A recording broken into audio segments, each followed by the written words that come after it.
Um, it's not recording right now. Turn Phantom off. Makes files that you can then like edit. Yeah, and it's just got an utilize well. SD card in it. Very cool. That's much more useful than the tiny little cassettes. Yeah, it records in a little bit better quality. Okay. All right, it's February 9th. This is Kyle Pitzer, and I'm with Dana Fleetham. This is the third interview in the Occupy Dayton project. So I think just to start off, could you just tell me a little bit about yourself and who you are? Okay, well, I'm actually a grad student at Wright State. Right now I'm in the International and Comparative Politics program. I have done everything but write my thesis, so that's the phase I'm in, so to speak. I got my bachelor's degree at Wright State as well, and I got it in anthropology. I have a family. I have 6 children and a wonderful husband, and I also play roller derby. Roller derby. Where are you from? I was originally born in Hollywood, California, and I lived in suburbs of LA until I was about 8, and then we moved to New Hampshire, and I spent time living in snow like it is now outside, basically, and then Illinois, where I went to high school out there in the west suburbs of Chicago. And so I've been in the Midwest a really long time. And where are you living now? Dayton right now. So. Like any specific neighborhood? Dayton far east. It's Eastmont, so it's just kind of south of 35. It's out in the old Lake Delphi homes that were built. So how long have you been here? In Dayton? Yeah. Oh gosh, about a decade at least, if not a decade and a half now. So yeah, I've been in Dayton forever. Describe your community. The community I live in is very small. Like the neighborhood is very small in the sense that there's not a whole lot of kids there. It's a lot of people who have retired and they just kind of hang out, and it's not really warm for the most part. I mean, we do know our neighbors. It's not really the most interactive neighborhood though. I've lived in much more close-knit neighborhoods. But we have a broader community that we interact with, so that works out pretty well. We have our kids in local homeschool programs, and I play roller derby, which is like the huge part of my community now. Like we do a lot of stuff together, and my daughters actually play roller derby as well. So it's a very close-knit community in the Dayton area. It makes up for the neighborhood, definitely. How does Dayton compare to the other places you've lived in? Well, it is a lot smaller than Chicago or Los Angeles, of course, but I think that Dayton makes up for its size by being really interesting. There's always something independent going on here. I know we have Garden Station downtown. There's the Circus Collective, which is now out of the yellow cab. There's art shows. There are parties being thrown, and just all kinds of events, especially kid-friendly events, which is nice. And I think it's very much like you would expect out of a very good college town, and I think that's neat. I mean, it's like the Ithacas and the Portlands of the world, I suppose. So yeah, Dayton's all right. I did not used to feel that way, by the way. When I first lived here, I was like, Ohio, this place, and it's grown on me. It's pretty nice.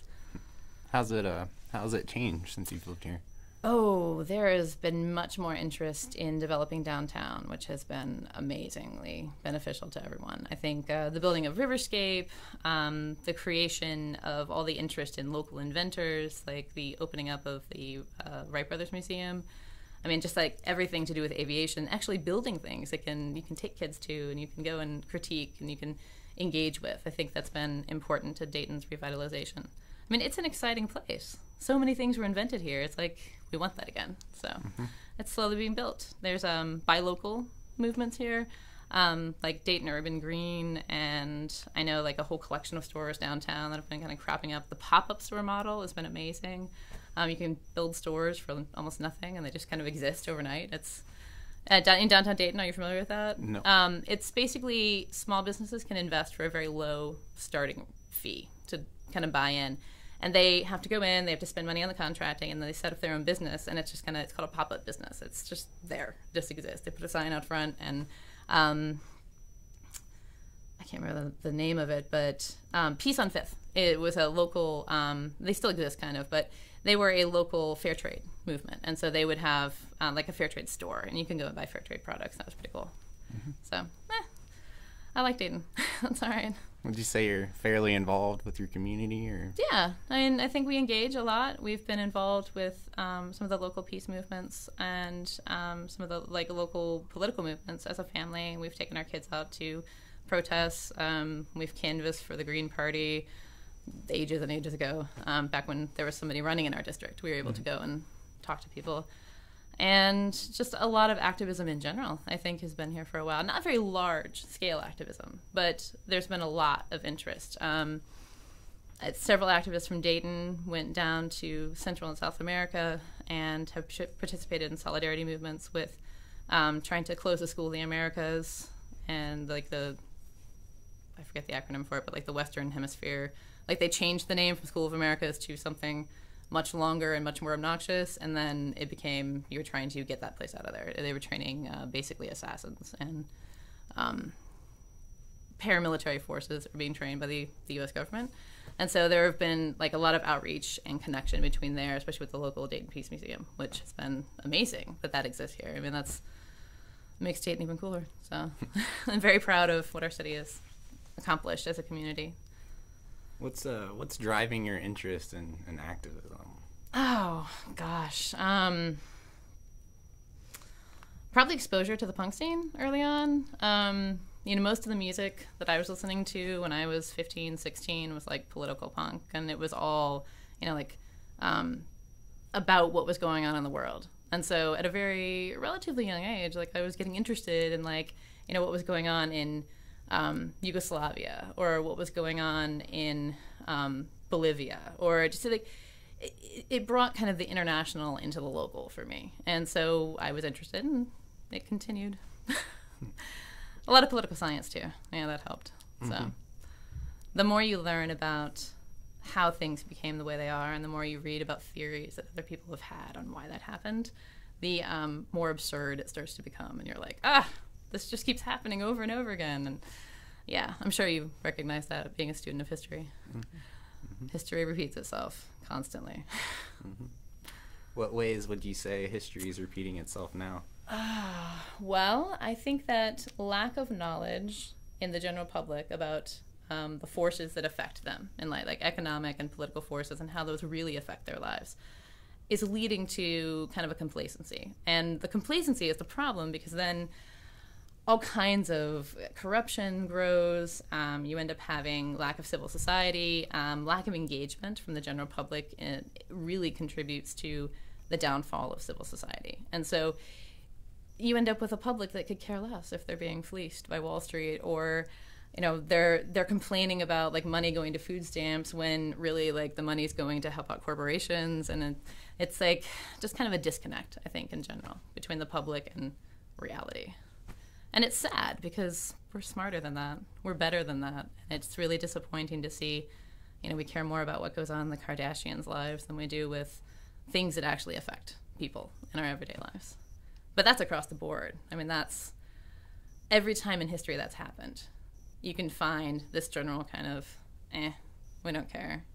And you can find it on both sides of the equation, too. I mean, if you look at, like, the French Revolution, right? You have a political and economic elite that become totally complacent with their position. They're not paying attention to the fact that people are ready to chop their heads off, essentially. I mean, they're not even connected. And so once you get that kind of disconnect, and you have people that actually have the power to exert political will, you end up having a society just torn to shreds. So that's unfortunate. I don't think anyone really wants bloody revolution, even if they want change. I mean, maybe, I don't know, maybe the Tea Party. Or like militias, like that kind of mentality. Like, I can't really conceive of an everyday person that would just be like, yeah, I really want people dying in the streets in order to change something. And I think that a lot of social movements now are moving towards, using direct action, using like nonviolent techniques of engaging in protest. And you saw a lot of that in recent movements. I mean, you saw it in Seattle, in the WTO protests. You see it in all the larger kind of anti-globalization protests, you see this kind of shifting of techniques. And it's changing from, we want to form a paramilitary army and go and overthrow the government. It's changing to, we are going to represent this body of individuals, which are the people. It's all of us. And we're going to assert for change in the name of everyone. So it's interesting, like watching just how social movements evolve over time. It's pretty fascinating to me. What kind of social movements have been going on? Oh, well,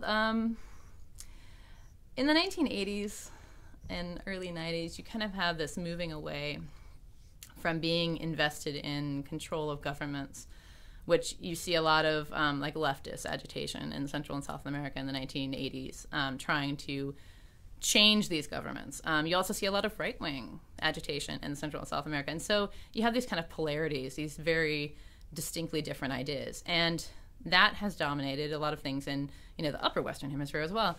But now things are shifting, and people are not thinking in terms of states and in terms of political parties. They're thinking in terms of, we have this global system, and this global system that's affecting everyone in a very intricate way.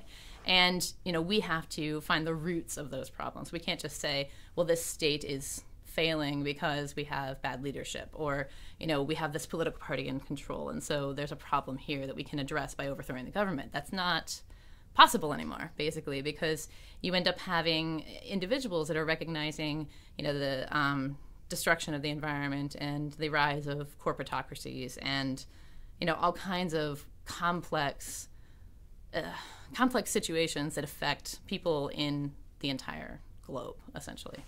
I know that's a very poor way of saying it, but really, I think people are becoming cognizant of broader things than just their own communities, just their own selves. They're realizing that it doesn't matter who's in charge if you can't drink the water. It doesn't matter who's in charge if you can't, have enough room to grow food because we have degradation of soil. And if we can't breathe, right? It doesn't really matter who's in charge if you've degraded your entire access to a normalized system. You could look at the economy in the same way.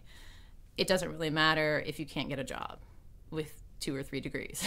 It really doesn't matter if the Democrats or the Republicans are in charge. And so I think that growing realization is what social movements are starting to become about. And that's what we started to see with the anti-globalization protests in 1999. They've been going on before then, but Seattle was kind of the turning point, so to speak. It's where people really recognized that you could mass large numbers of people together, and you could say, the G8, the G20. That had been more of a European thing. You would have much more protests in Europe going on that were of a global focus. And, well, Americans caught on a little later, and that's understandable. But you end up seeing the grasping of that. The people on the street in 1999 in Seattle were very cognizant of the fact that global markets were absolutely oppressive to 70% of the world, and that was a problem, and that we should recognize that as a problem, even if it still is benefiting us where we live.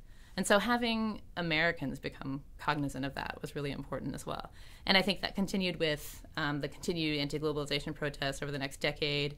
And then, you had Occupy.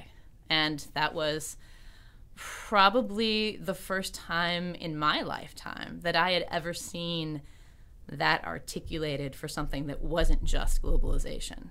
It was about globalization, too. It was, very much the same problems that existed and that were recognized by the anti-globalization movement were still the same problems being recognized by Occupy, but it was so much more than that. It was, this is affecting the whole world, but look at this. It's really affecting us here, and it's starting to affect even people in the richest country in the world, essentially, which I don't think we are anymore.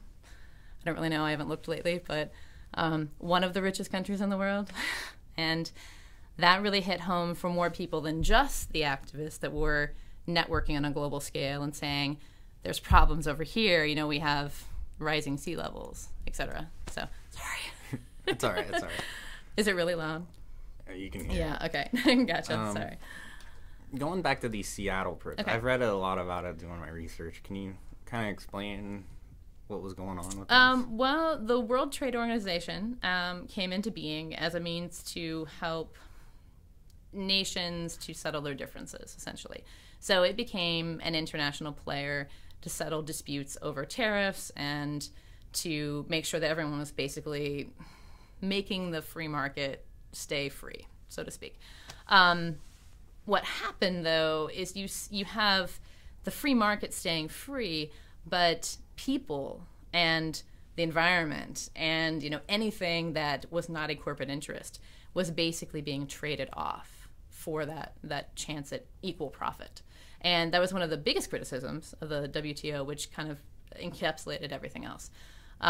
If you were making a tariff issue fair for two states, so to speak, but the people who actually were affected by this exchange, such in the case of water, if water was going to be taxed, if what would be a fair way to allow a corporation to come in and take over a natural resource in an area.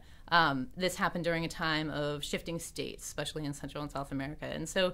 And you have this growing recognition of how states have been unfair players in the global sphere. And I think that things really had been happening already, particularly in Central and South America. You have a lot of backlash growing over time, that communities are growing a backlash to corporate interests and political interests, basically political and economic elites controlling everything that happens to them in their daily lives. And that water was a big issue. Access to actual democratic institutions in nations has been an issue. And so you see how the global network of people participating in these systems actually has become convoluted. And so then in 1999, it just kind of erupted. I mean, the World Trade Organization was having its yearly meeting. It may not be yearly, actually. You should probably look that one up. I think it may be like every couple of years. But they were having their meeting regardless, and a lot of groups from a lot of different interests converged on Seattle at the same time. So it was really just right place at the right time. One of the things that Seattle did showcase that had not been showcased in a lot of other protests that had been globally in existence for years was the show of police violence, which in terms of nonviolent direct action, that's the leverage you have. I mean, if you are not an economic player and you're not a political player, if you are part of individuals that have joined together with mutual aid and mutual aims, so to speak, that's all you have. I mean, you can sit down in the street and you can refuse to move and refuse to allow the people that represent nations and represent the WTO to meet. You can disrupt that meeting, but you can't really go in and arrest them all, or you can't shoot them all. I mean you could, but then at what end would that be? And so you see these tactics being not only used, but you see the public opinion of those tactics, and you see the public opinion of the police response to those tactics really change at this time. This also happened. Another interesting part about the WTO protests is that they happened after a transition in policing had changed. It used to be that there was a different model, and there's actually 3 different models, and I apologize, I can't remember the names of any of them. But the model that was used in the 50s and the 60s and the 70s was one of conversation. It was one of, let's try to find a mutual solution, and police officers were much more willing to engage in, there was brutality, of course, but they were much more willing to engage in dialogue. In the 1990s, especially late 80s, early 90s, you see police interaction with the public change to containment and control instead of engagement. And so this disconnect really becomes clear at the WTO protests, where you have rows and rows of protesters sitting in the street, and their arms are linked, and they're wearing gas masks, and they're refusing to move out of the street. And then you have this line of police officers marching on camera for everyone to see, and just bludgeoning these people and spraying them with pepper spray. And it's a very visceral image that it has, no matter what side you are on the issue, even if you don't know about the issue, you find that kind of repulsive as a human being. And so it did win a lot of support for that, for the same reason that it won a lot of support with Occupy. Watching women be kettled on the street and sprayed point blank in the face with pepper spray, it affects people when they watch, and they start to think about the broader issues. They think, well, they must care very much about that. Why would somebody care so much about something that they stood in the street and were pepper sprayed for it? I mean, it has the same kind of effect that the civil rights movement had. When you watched a bunch of young black men be like hosed down with water cannons on television, you really start to wonder if the entire system is at fault instead of those individuals. And so it really, if violence is not used on the part of the individuals engaging in nonviolent direct action, it really is a very powerful tool. It's much more powerful than arming yourself as a militia, essentially, unless you want to take over and like have a coup. But I don't think a coup would be very successful in like most of the places where these types of protests are taking place. I mean, it certainly wouldn't be successful in Seattle or anywhere. I mean, we have like an incredibly powerful military. It's not just you can get together an army and say we're going to take over and have a coup. I mean, it's illogical, and I think people realize that. And so you see this usage of the so-called weapons of the weak, which I think is Tilly, but it was a long time ago that I read that. So you said police actions kind of shifted to containment. What's pushed that along? A lot of the reasoning was based in a change overall in policing tactics over time. In New York at the time, or in New York City specifically, there is this idea that if you have broken windows in a neighborhood, if rubbish is allowed to accumulate, if there is a lot of obvious crime in a neighborhood, that it essentially would wear the neighborhood down, and it's called like the broken windows theory or something. And it would, if you allow small things to happen, then it would destroy the whole society. I mean, that was this prevailing idea.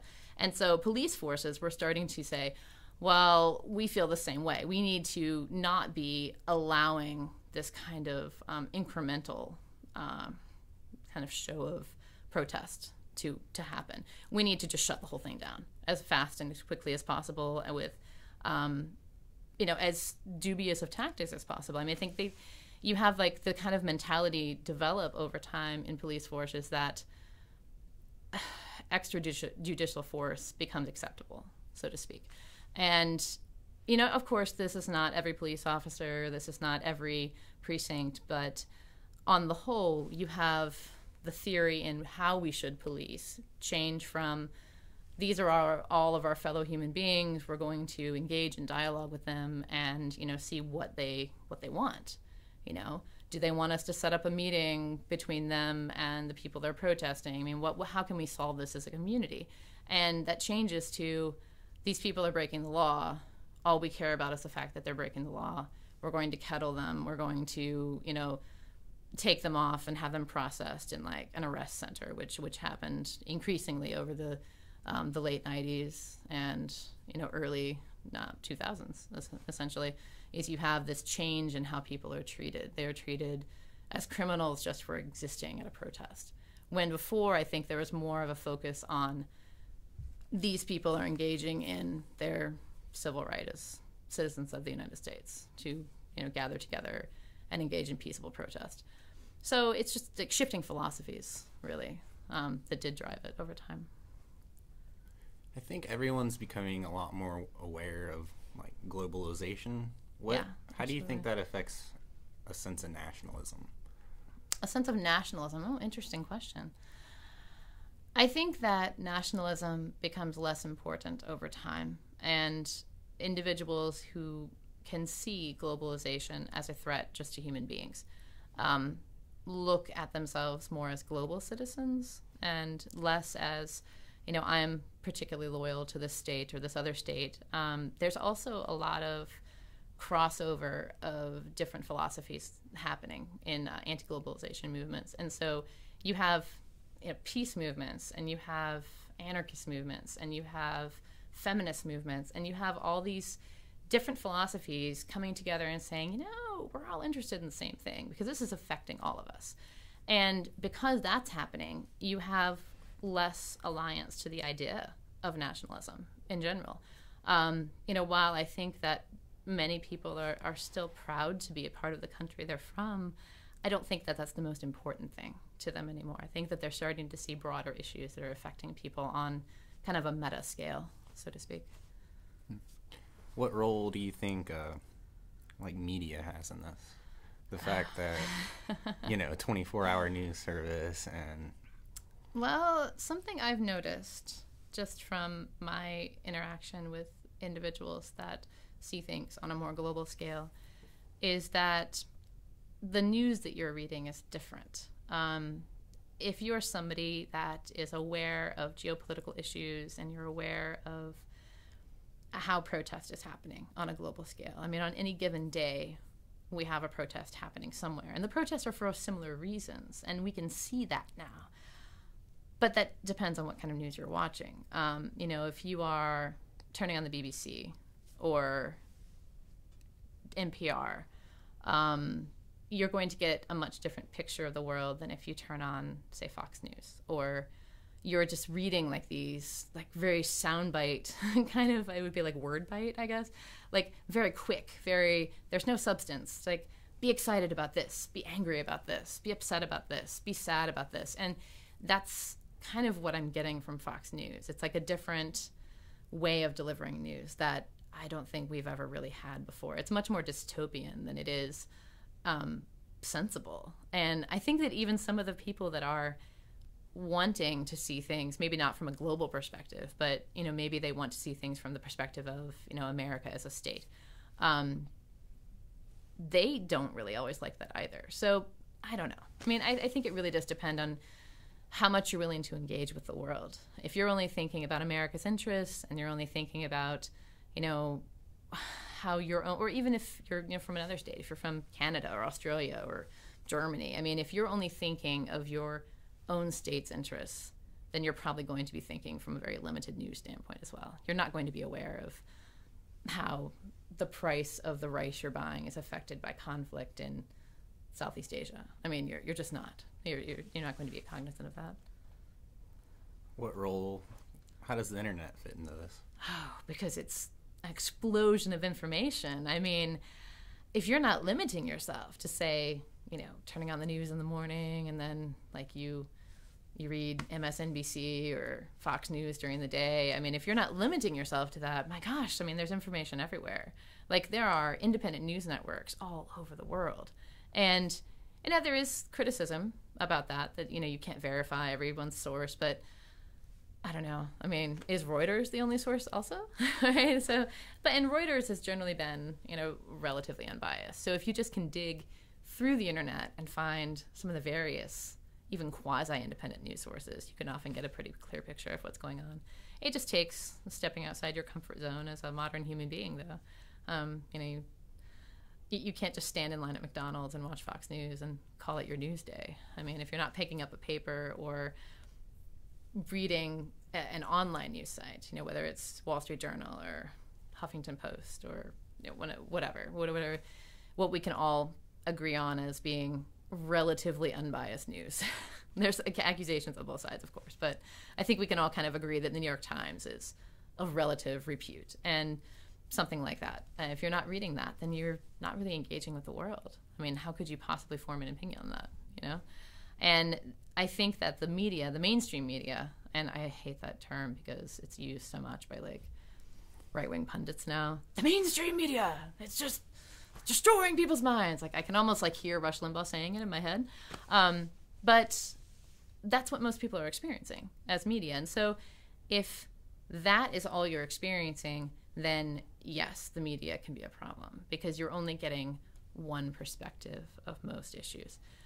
You're not getting a pluralism, which is really what you need in order to make an informed decision. So yes, the media is very dangerous because it keeps a lot of people focused on singular sources of news, whether it's MSNBC or Fox, which are, you know, on both sides of the polarity. You said if people would just step outside their comfort zone. And I would kind of say that most people aren't comfortable stepping out of their outside of that zone. No, they're not. And I always find it very strange. I don't know if it's just because I've had kind of a cosmopolitan life, so to speak. You know, I've lived in different areas and I've experienced different cultures, and like, so it doesn't seem as weird to me. But then I try to think, well, what would I feel like if I lived in Dayton, Ohio my entire life? If I had never been to even Indiana? Or, I mean, I don't know. And I hate to be, it's not classism, it's just more, I hate to think that everyone should automatically have this interest to step outside their comfort zone just because I do. Like, that's very seeing the world through my own lens, so to speak. So I do try to think of that. I mean, it must be hard, especially if you're older and you have lived very simply in your life and you think of the world in a singular way, and you can't comprehend that the world is this complex. And I can see that as being fairly difficult. I mean, it's rather terrifying, actually. I mean, what are our grandchildren going to be turning on for news? And, are we going to be sitting there saying, oh, back in my day, we still had newspapers that nobody read? But, yeah. Are you optimistic about the future for your own children? It depends on the day. Some days, I'll see something amazing happening in the news, and I'll go, wow, we got really far on that scientific progress chart there. Like we've made some amazing discoveries as human beings. And then other days, I just can't fathom. It's really hard to envision a future for grandchildren and great-grandchildren that is a future where they can eat food that doesn't contain poisonous things, and where they can breathe air. And I mean, literally already where we live right now, you can barely breathe. And that's because of the valley effect. And then you read reports about Hong Kong, and most of the cities in China really are very poor. You have a lot of poor environmental regulation, and so you have air already that's unable to be breathed comfortably by citizens in that area. And that's really kind of terrifying. I mean, if you imagine, is that going to be New York in 50 years? And will that be LA? I mean, LA kind of already is like that, if we want to be honest, right? I mean, you drive in LA and you can barely breathe. Like, when we lived there, when I was a child, my father he developed like a environmental induced asthma and could not breathe. He had to use an inhaler, and literally, like, when he was driving around, he worked for the Boy Scouts, he did executive work and fundraising and kind of like administrative functions. And so he would have to drive around all the time, and he was constantly in this traffic and literally couldn't breathe. I mean, it was the darndest thing. When we moved to New Hampshire, he could breathe just fine. And so you kind of see this disparity between access to clean air already developing. It's already taking place. And what is the mobility of most of the citizens of Los Angeles? I mean, what are they going to do? Move to New Hampshire? Are they going to move to Canada? I mean, no, they're not moving anywhere. They're going to stay right there, even if they can't breathe, because they lack thousands of dollars to pick up and just move to a cleaner state. And, right now, there are a lot of people in Dayton that, they have allergies every year, and they have asthma, and they are really impacted by the local environment, but it's cheap to live here, right? And so you have that kind of transition over time already happening. All right. So what is Occupy? Oh, that's the question of the year, isn't it? Well, it was the question of 2011 and the question of 2012. Sometimes I think it would be easier to answer what Occupy is not. But, it's a construct in a lot of ways. Occupy is an idea that encompasses many ideas. And I do not think that it was unintentional that Anonymous and several kind of academic anarchists really came together and formed the original idea, which was, that the Adbusters creation. They put this they put this one-page advertisement, essentially, that had a picture of the bull, and it said September 17th, 2011, bring your tent. And come bring tent. And people showed up, and it was the most amazing thing that idea was so gripping, that Wall Street was the focus of huge number of problems in the United States. And people came and they set up tents. And I think that became very symbolic over time, because it was people willing to do more than get a petition. It was one of the first times in the United States that you've seen people willing to do more than like click to engage with activism. It was really awesome. And Occupy became a lot of things to a lot of people. Depending on who you talk to, you know, you could go up to somebody that identifies as libertarian at an Occupy protest. And this would be, you know, on a global scale. Well, probably what I'm about to say is probably more of a American scale. But you could find somebody who identifies as a libertarian, and they would say, well, I'm all for Second Amendment rights, and I really want to protect the Constitution, and it's a really big deal to me, and I've got these Tea Party friends. And, you know, then you could talk to somebody completely different who would say, well, you know, I identify as an anarchist, and, you know, I see mutual aid as being more important than capitalism. And, I mean, you can have these very disparate individuals coming together and saying, we don't want Wall Street to get all the pieces of the pie, so to speak. We don't want to watch our environment just be sold off.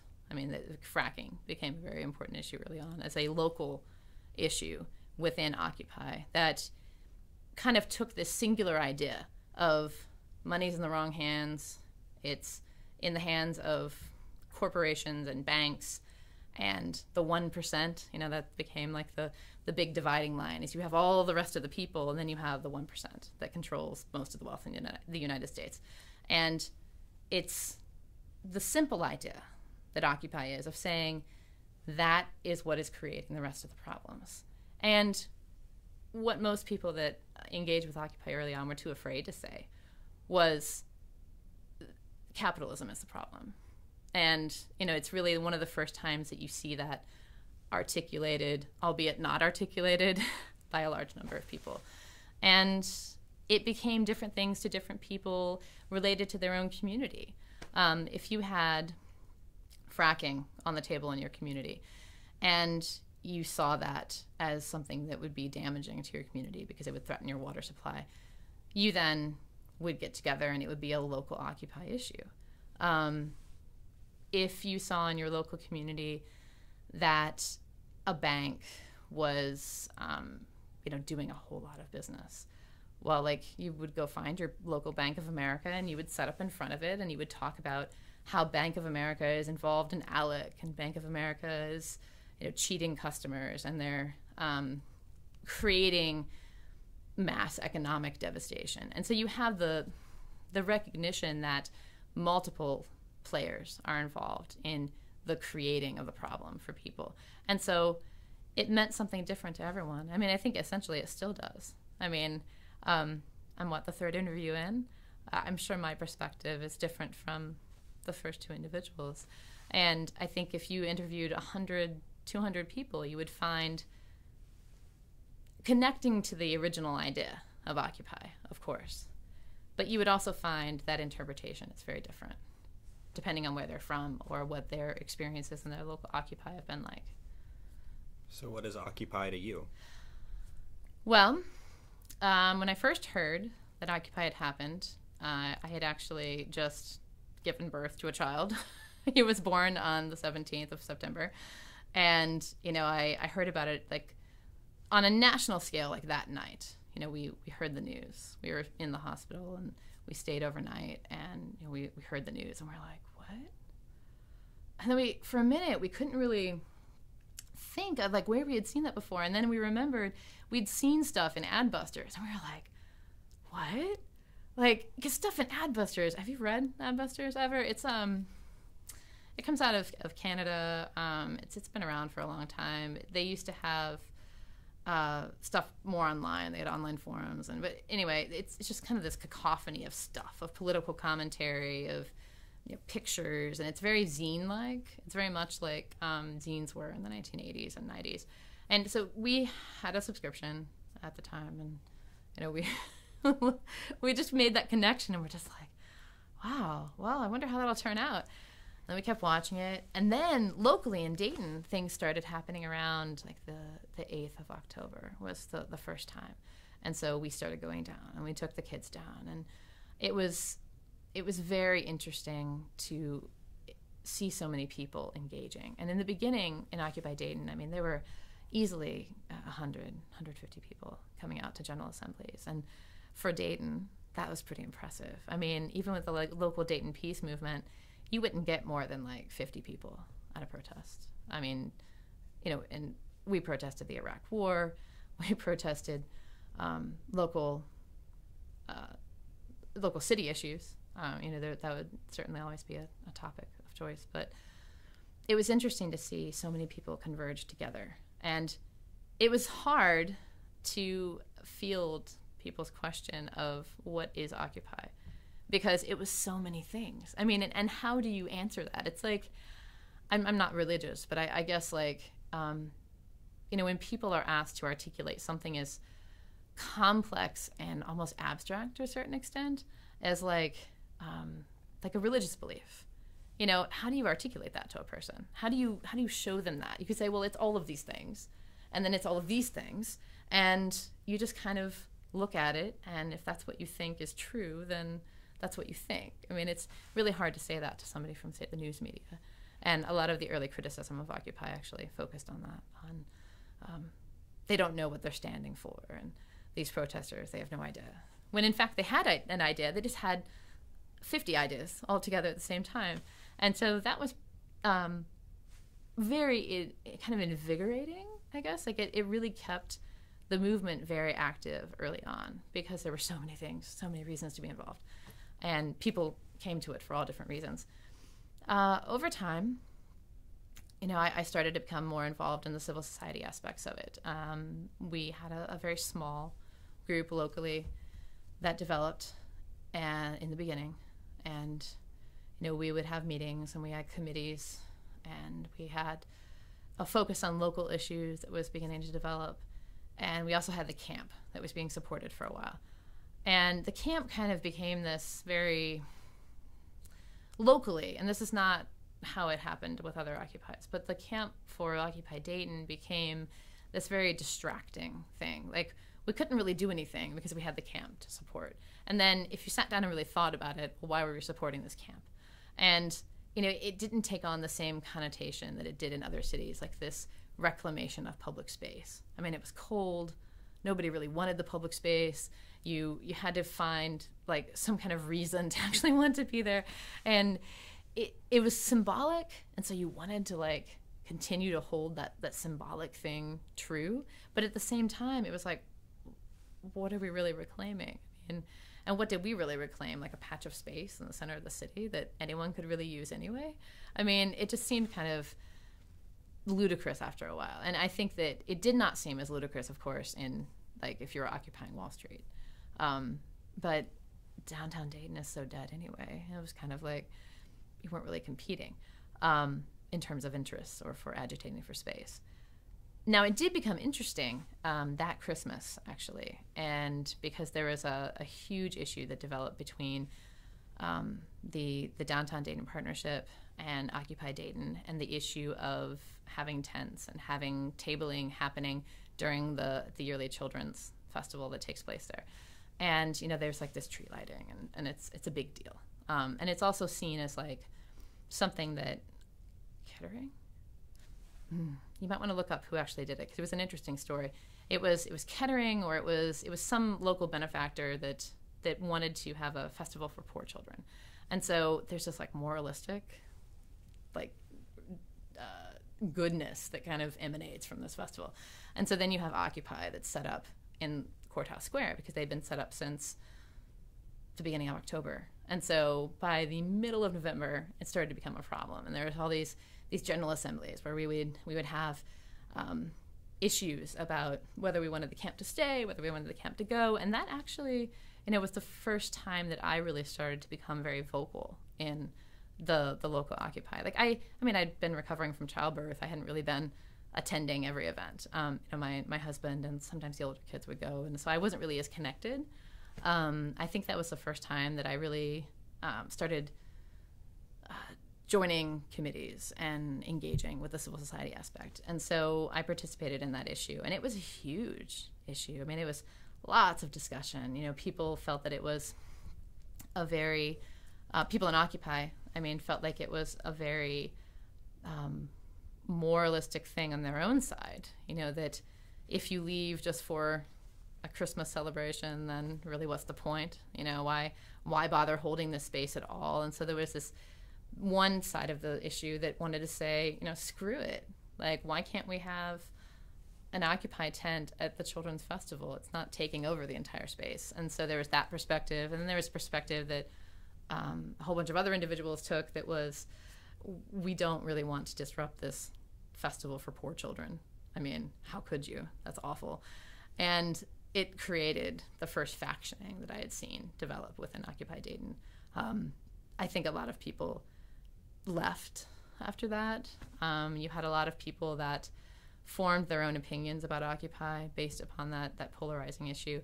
And it was a game changer. I mean, it took the General Assemblies from being 100, 150 people, and it slowly ground them down until you had, 20 people showing up. The weather was doing that as well. The whole camp moving issue. I mean, there's the fact that the camp was comprised of mostly homeless people, because really most of the ideologues of Occupy Dayton were people that were holding professional positions and working day jobs, and they didn't really have the chance to go and sleep all night at Courthouse Square. So you had a kind of a class disconnect that grew over time as well, where you have like the people at Courthouse Square are like all these homeless teenagers.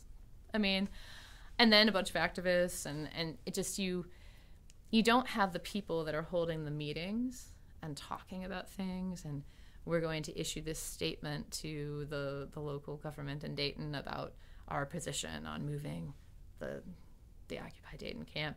You have this disconnect. You have campers that aren't even showing up at meetings, and so the people that are making all the decisions were not the people that were on the ground doing things, well, sitting there.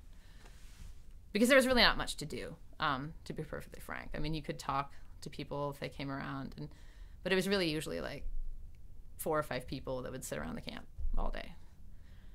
And that's very different than the experience you would have in, say, Occupy in New York City, where you would have this kind of community event where there were, multiple players involved. You have people that are providing food, and you have people that are making sure that there's bathrooms, and there's people that are making sure things are safe. And so you have more of a integrated community growing in these larger occupies. I mean, you saw that in Occupy Portland, in Occupy Seattle, Occupy Boston, Occupy Chicago.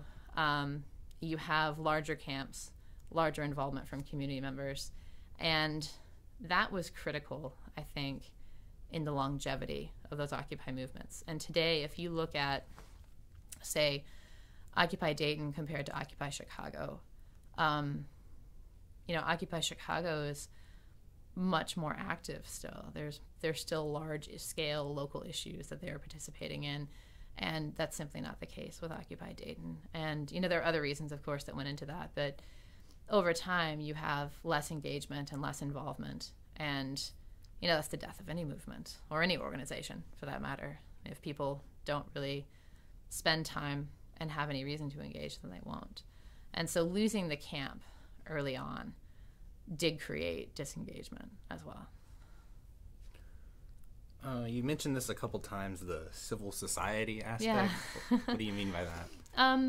Well, when people have the idea that democratic participation in a society is a value, in order to engage with society, you're not always going to be voting or looking at political players. Sometimes you're going to be learning and engaging in those aspects of building a strong civil society by doing things like sitting on committees or participating in local movements to improve the neighborhood. All kinds of things fall into civil society, like nonprofit organizations and neighborhood watch groups and, local polling places that are supported by the neighborhood. I mean, having the organizational structure that kind of was inherited from Occupy And in New York, you have things like the Education and Outreach Committee, which is one that we had. They had different names, but they, the Education and Outreach was, how are you going to take all this stuff you're talking about in Occupy and share it with the broader populace? You have things like a camp committee. You have process and facilitation, which is taking that structure, which it was a consensus model, and it was kind of a modified consensus model, and taking that structure and then finding a way to implement it so you have fair and engaged dialogue. And there were all sorts of ways that was implemented. I mean, you had things, hand signals that people would give as a group in order to say, well, this is our opinion on this. You're talking, and we can't all voice our singular opinions. It'll take all night. So we're going to, wiggle our fingers like this in the air to say we agree with that. And it was a very effective way of mass communication. It was a very democratic way to create mass communication in an activist context. And I think it worked really well. I think it could have gone a little better. We don't really have much of a background, at least locally, in civil society. We have a very weak civil society in Dayton. Most people in Dayton are not members of professional organizations or local, even interest groups, like a sports organization, things like that. The vast majority of people really don't participate in things like that. And so we don't really have a lot of experience engaging in civil society unless you get to at the higher education level. You have more people engaging in civil society at that point. But really, that even there is a small section of society. It's a very tiny fraction of the vast majority of people in a given area. And so I think Occupy was very important in the sense that people that were participating, for some of them, it was the first time they had engaged in a civil society supporting manner in years. Maybe they were in Girl Scouts or Boy Scouts when they were kids, or maybe they are members of professional organizations, but it was the first time that local organization, for many people, had a political interest. And not even just political. I mean, they're socio-political and economic, and it was all these things at once, which, in hindsight, I really think that was probably a little overwhelming for a lot of people. And, it was articulated by several activists that I worked with at the time that it felt like we were always just putting out fires. One solution would happen, and then another thing would happen, another crisis would happen, there'd be another disagreement. And I think that a global experience for those participating in Occupy, varying to degrees, of course, depending on what your own community's experience in civil society and political action has been, a unifying factor was it was hard, especially for Americans. I think we don't make decisions as groups very much. We make decisions based upon our own best interest. And that's just our culture. That's the way we have done things for a very long time. And it's fairly difficult to have a collectivist model, a consensus model, be utilized by people that are more familiar with competitive models. And that created a lot of tension and a lot of problems over time. A lot of the arguments, actually, a lot of the factioning and the I'm going to take all my toys and stomp home kind of mentality that developed over time was based in that individualism versus collectivism way of interacting with your fellow human beings. As this idea of horizontal democracy, yeah, is civil? How does that tie into the idea of civil society? Well, horizontal democracy is democracy without representatives. It's saying that having a representative is really not good enough.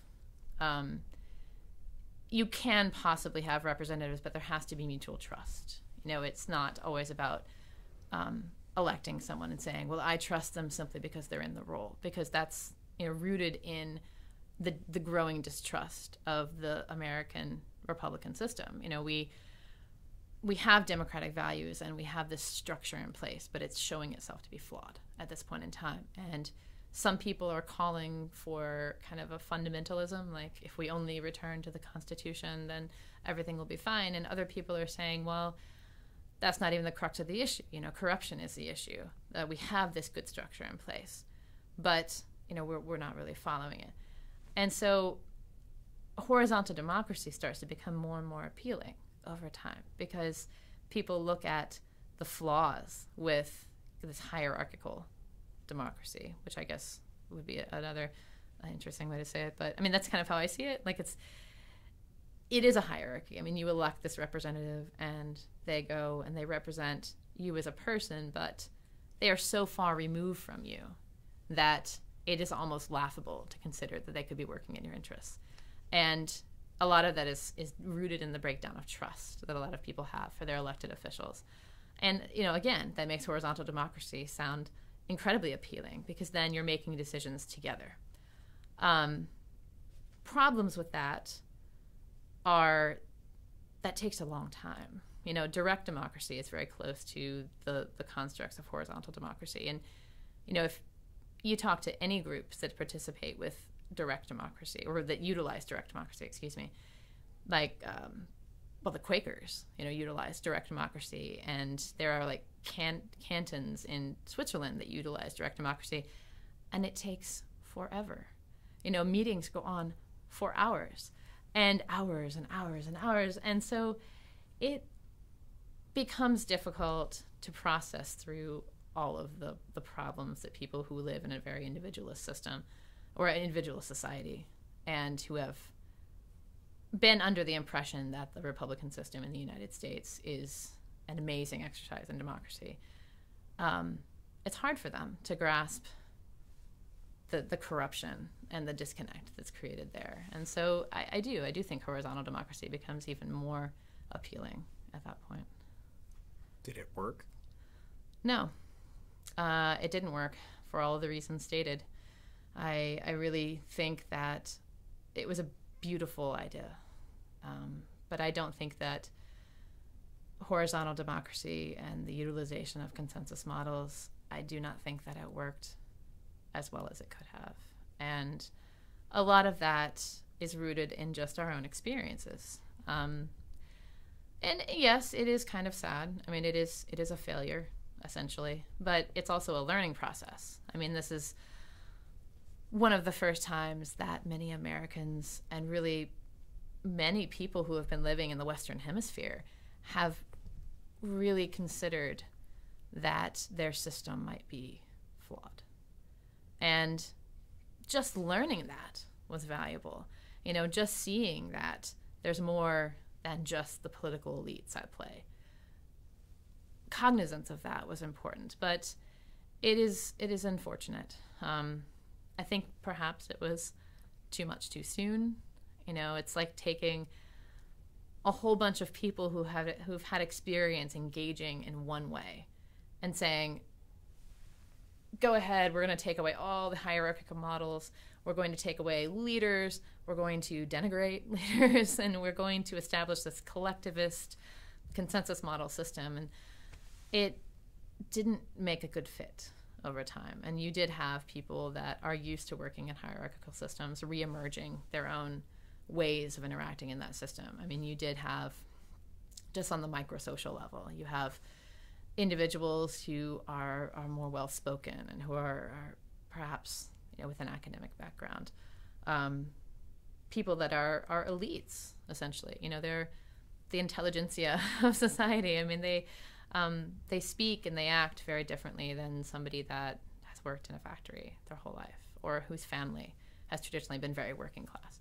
And they're not thinking of things in the same way. They're not looking at theories. They're looking at, is my union still going to exist? You do have that disconnect happening over time. And it was never really resolved. Over time, as the factioning got worse in Occupy Dayton, it got to the point where, people wouldn't even meet together. Like, you had these very deep rifts that developed between individuals, and they would say, well, we're not going to meet together because we don't like you. We can't get along. Or you would have individuals that didn't feel like the process, which was like the structure given to manage general assemblies, people feeling that that process was so constrictive. It was bogging us down. We couldn't actually get anything done. And to some extent, they were correct. I mean, of course, I was always more of a fan of consensus models, and I really wanted them to work, and it was very exciting. But I recognized very early on that that's not what was happening. What was happening was we were just grinding our gears, like talking and talking and talking and talking. And we lacked the trust and the empathy as a community to really say, I'm okay with you doing this. I'm okay with you engaging with this. And I can step back and I can trust you to make good decisions. You know, we constantly wanted to fight over what the best decision was. And we constantly had to discuss even like fine, granular details down to a point where nobody wanted to participate anymore at all. And so you ended up with, after a year, you have 15 people who can't get along.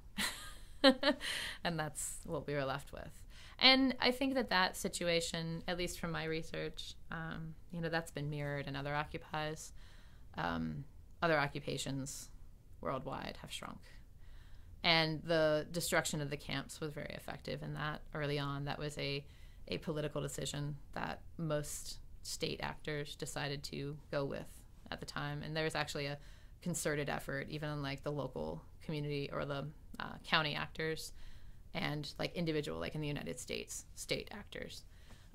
Even on that more micro scale, you have a lot of cooperation in, we've got to get rid of this. We can't have something like Occupy happen. I mean, come on, it's peeling the veneer off this entire system that we're trying to keep hobbling along. The unspoken things, right? And that didn't work so well, unfortunately. What do you think you guys could have done better or done different? I think we could have focused on community building early on. I think that arbitrarily expecting a group of people with very disparate ideas and backgrounds and focal points to all get together and be able to trust each other to make decisions together, I think that was very premature. I noticed that the individuals that did get together or that knew each other already and helped kind of form the networking of the community and help kind of build this framework up, they often were more successful in getting things to happen. And I think that when we did have ideas that we mutually worked on and we mutually took interest in, I think that it did a lot better. But when trust broke down and when what little fragments of community that we had managed to hobble together were not really there, it just fell apart. And so I definitely think that early on, building community should be more important than building social actions. It's great. It's all well and good to go and engage in guerrilla theater or pass out flyers or I don't know, have a public panel where everyone can get together and discuss issues or have a film showing. Those are all wonderful things, but they're just things if you don't have a strong community being built, either simultaneously or having been built beforehand. Because those people that are continuing to do things in the community, continuing to engage in education and outreach and agitation, those people have to trust each other. Otherwise, it's working for free. I mean, nobody will want to do it after a while. It's very much like nonprofits or internships. You have to treat your interns well. Otherwise, they don't want to do anything for you. Communities have to be built and trust has to be established. Otherwise, you don't really have much of a movement after some time, at least. Jumping back to something you said a while ago, said it might be able to be easier to say what Occupy is not. Well, Occupy is not single issue movements that are easily solved. Occupy is not something that you can start a petition for. Occupy is not one legislative decision away from being solved. It's really complex, and I think appreciating the complexity is important because it's really quite astounding that all of these issues have become so complex. And I think that, Occupy is not simple, and it never could have been. And it's almost laughable to have that be the most dominant question coming from reporters and coming from like state players. That was the primary question. Well, what is Occupy? What do you want? What are your demands?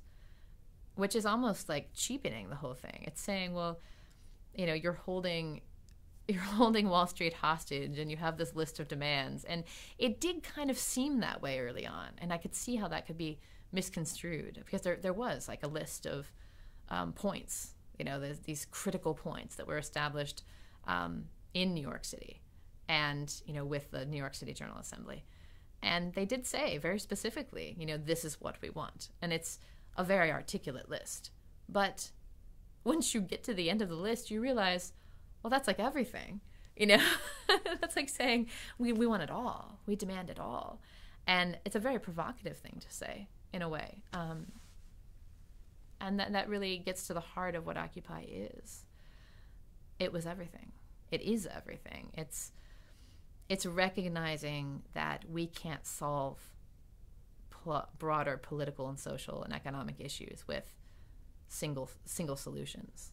It really won't work anymore, because sure, you can stop fracking in one little town in Pennsylvania, but what happens when fracking starts in the state next door? It's the recognition that we cannot have single solutions to problems anymore, which is at once terrifying. It makes you feel how precarious your Republican system with democratic values really is, because that's supposed to be how problems are solved. I mean, that's the fundamental way that they are solved in a Republican system, is you can go to your state, you can go to your county, you can go to your local governance, and you can have problems addressed. And if you can't address them through local governance, you can go to a federal level of addressing issues. And we're seeing that that's not even possible anymore. And so that is another factor in what Occupy is. What is Occupy to you personally? Hope. It's opportunity. It's a rejection of complacency. The very fact that Occupy came to life for a short period of time and still exists, albeit in different ways and different forms today, is incredibly inspiring. And as bittersweet would be a better way to say it, as bittersweet as it is to have watched it be very exciting and amazing and everyone's engaged, and then everyone factioned off and couldn't get along, and okay, we don't exist anymore. I still talk to people from Occupy, and we still engage in conversations that are of political and economic and social importance, I think. And it changed the conversation. And so to me, that was more important than actually doing something tangible, because you couldn't really do anything tangible. And I think that that's the realism that people failed to grasp early on, and it became very frustrating once you realized it, is that what are you going to do? I mean, put a new president in office? And really, like, what power does a president really have to change things on a global scale? I mean, and those realities really start to seep in after a while, and you think to yourself, well, you can't focus on immediate results or simple results, so to speak, because that's just not the way the game is anymore. I mean, it's really not about legislation being passed in your favor anymore. And I think that having people realize that on a mass scale was very important. So that's what it is to me. It's hope. It's hope that this maybe was a dress rehearsal for massive resistance to the destruction of everything. I mean, and I know that sounds really dramatic and very like Hunger Games like, but isn't it though? I mean, if we look at things in terms of we're absolutely destroying this planet for ourselves as human beings. And I think that to a varying degrees, people recognize that. It trumps everything. I mean, if we can't afford to live in one of the richest countries in the world, if we have an escalating homeless population, if we have, escalating poverty in one of the richest nations in the world, then are we able to really even solve things in a reasonable way? I mean, can we vote someone into office that's really going to fix it? And I think that people realizing that is very important. So there seems to be a debate going on. Some people are like, Occupy is over, it's done, it happened, it's gone. And the other side of the coin seems to be, it was the beginning of a movement building. What would your take on that be? That's another question of the year. Is Occupy dead? And, well, yes and no.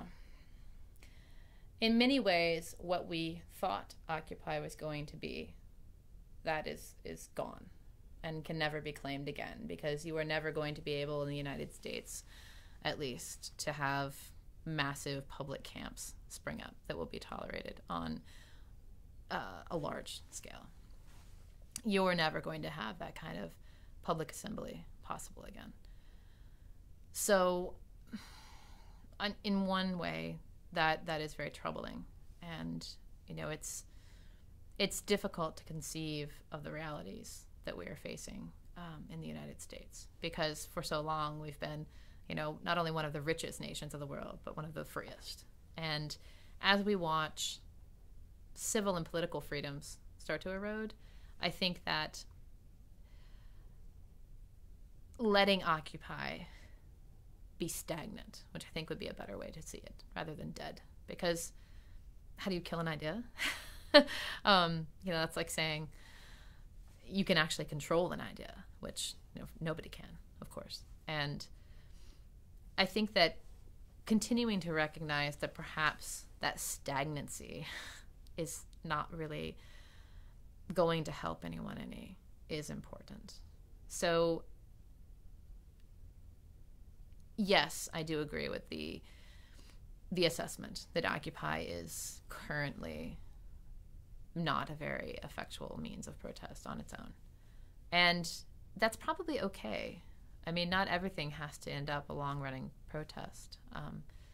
Just engendering discourse and creating awareness is valuable enough to some extent. And I don't think that you could look at the awareness that people have of the civil and political landscape compared to, comparing 2014 to 2011. I don't think that they're even comparable. And a lot of other factors have been at play, of course. I mean, it's not all Occupy at fault for that, or, at fault sounds kind of terrible, but that caused such a thing to come about. So, sleeping, perhaps, might be a way to see it. What about Occupy Dayton itself? Oh, well, that again depends on who you're talking to, I think. I still talk to a lot of people that I knew in Occupy. There are a lot of people I don't talk to. And I think that overall, Occupy left a bad taste in a lot of people's mouths. But it was kind of a embodiment of that hope. You couldn't help but want it to exist, even if it was sometimes messy and difficult and hard to get people to get along. I mean, even at its worst, it was still pretty amazing. But most people can't sustain that. I mean, everyone has other lives, right? People have jobs and children and mortgages, and our entire system actually works very well, perhaps without trying.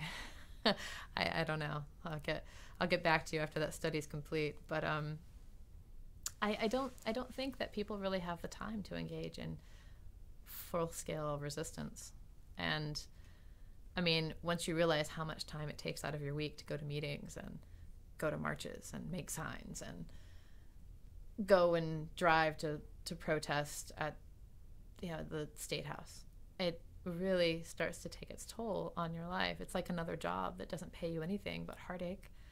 And it's hard to sustain that for a lot of people. And that will kill a movement, because if you don't have a way that people can do both easily, then you don't have much of a movement after all. Once the initial importance kind of dies down, like, because when movements start, everyone's really engaged and they are excited, and it's like, their sports team is winning basically, and they want to do things. They want to go to meetings 4 nights a week, and it doesn't really feel as much of a drain on your life because you don't notice it for a few months until you start to see the other stuff in your life piling up, and you're like, oh crap, my back door has been broken for like the last 4 months and I haven't done anything because I've been at Occupy committee meetings all week long. And the realities of political movements always fall on that. I mean, I think if you look at any political movement in history, if you don't find a way to feed people and give them the chance to get away from what makes the rest of their lives tick, then your movement doesn't last very long. And that is the same thing as if you have people occupying a factory. That occupying space as resistance is really at its heart what Occupy is, right? And so if you have people occupying a factory and they have to have food, otherwise they're not going to be able to stay there and continue to occupy the factory, and they have to have people continue to help their families so that their children can get to school and have food to eat at night. I mean, it's really, you see a lot of that happening in the factory takeovers when the big union push in the United States. You saw whole communities of women getting together and making food for all the factory workers, and then they would get together and have childcare collectives. And there's actually a movie, I don't know if you can get access to it here, but it was done by Julia Reichert and somebody else that she was associated with, and it was all about women's role in the unions. And they had old footage of just the women bringing giant soup tureens and down and feeding all the men in the factory. So it's that same idea is what I'm getting at, is that if you don't have a merging point for what becomes the periphery of your life, I mean, eventually that periphery cannot be peripheral anymore. It must become central again, because you cannot have everything else in your life just fall apart because you're an activist. And that did, particularly because a large number of people involved with Occupy Dayton were they were professionals in their fields, and they worked jobs during the day, and that really had an impact, because if those are the people in your population, if your population is not students who don't have lots of responsibility, which is not always true because students often have lots of responsibility, but if you don't have a large number of people that don't have external responsibilities, then you don't have sustenance for a movement over time.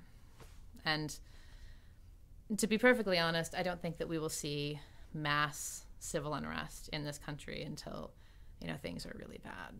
And once you have an 80% unemployment rate or something like that, I don't think you're really going to see mass civil unrest, because we're pretty easily bought off as human beings. We have sports and we buy stuff. That's pretty exciting. So, yeah. So is Occupy Dayton, I mean, do you guys still meet? Are you guys... Towards the end, it started to be like a supper club.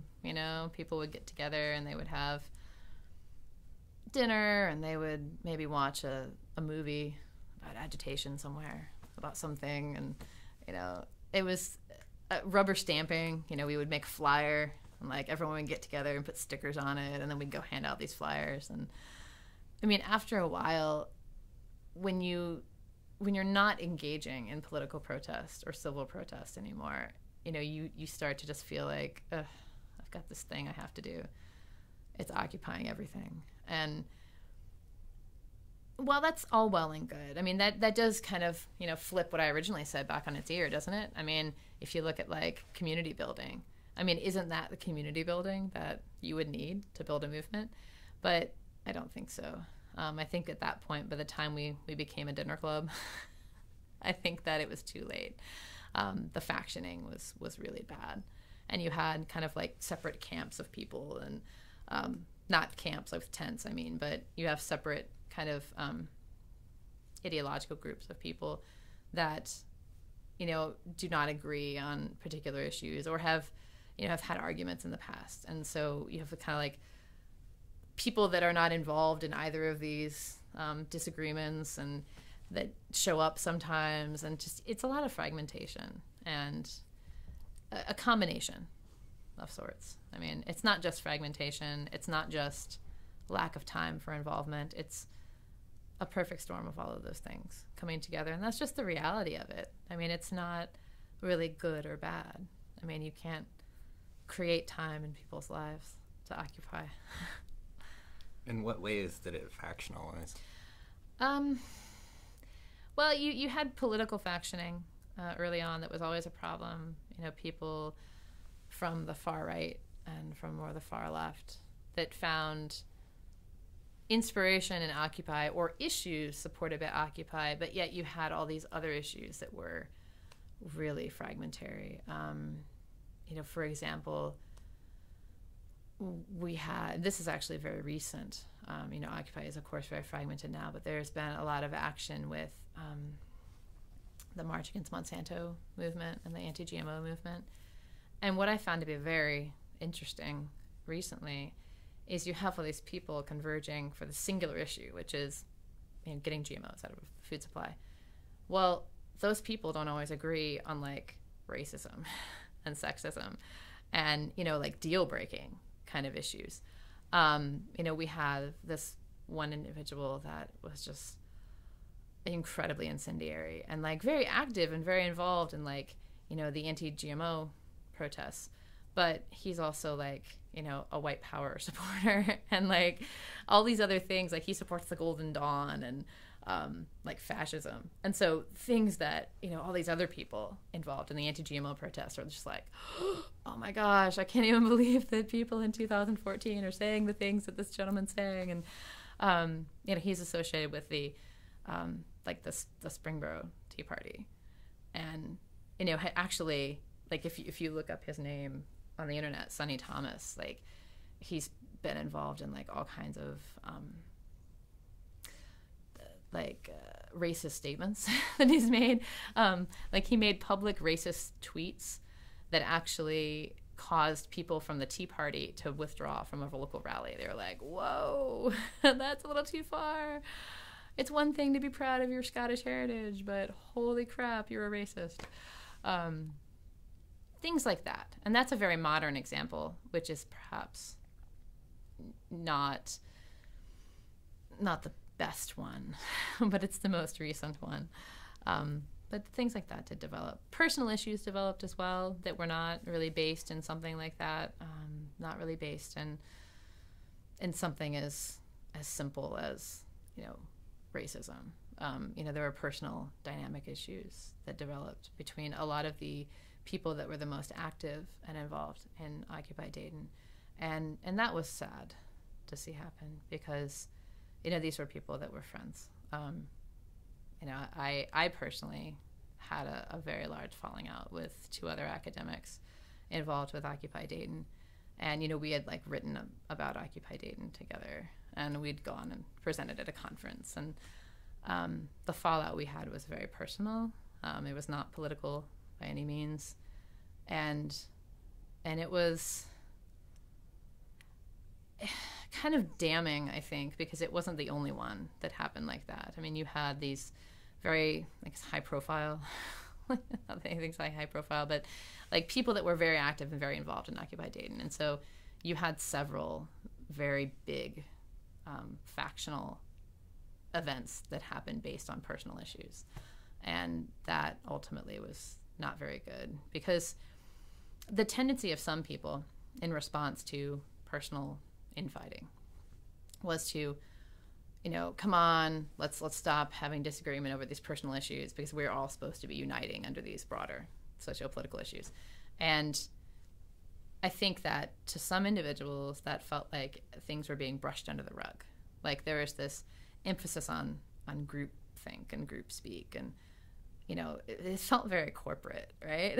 Like come on, you can't let people think that Occupy is just going to fight amongst itself. And when in actuality, they were fighting amongst themselves. And it was a very strange moment when we went to present that, the research in Canada, because I felt almost like it was like fraudulent, like we were speaking about all these things that Occupy used to be and used to do, and we'd done this analysis, and then I read the paper and I was like, that's not what it is now, though. I feel like we're giving this image of Occupy being this amazing dynamic thing, and it's really not. And it felt very strange. And that was my first publication, so I felt like, great. That doesn't set the tone for my whole career, Was that the paper that I read? Yeah, you guys yeah. And it was a decent paper. It was well researched and well constructed, and I think on its own it stands well. In terms of what Occupy is now, it feels very bittersweet to consider that that's what we wrote. That was presented in like 2012. So I don't know. I mean, and it does happen to a lot of movements. It happens to a lot of anything where you have interpersonal relationships forming. Bands break up and nonprofits dissolve. Occupy still exists, but it's very fragmentary and it's very polarized. You have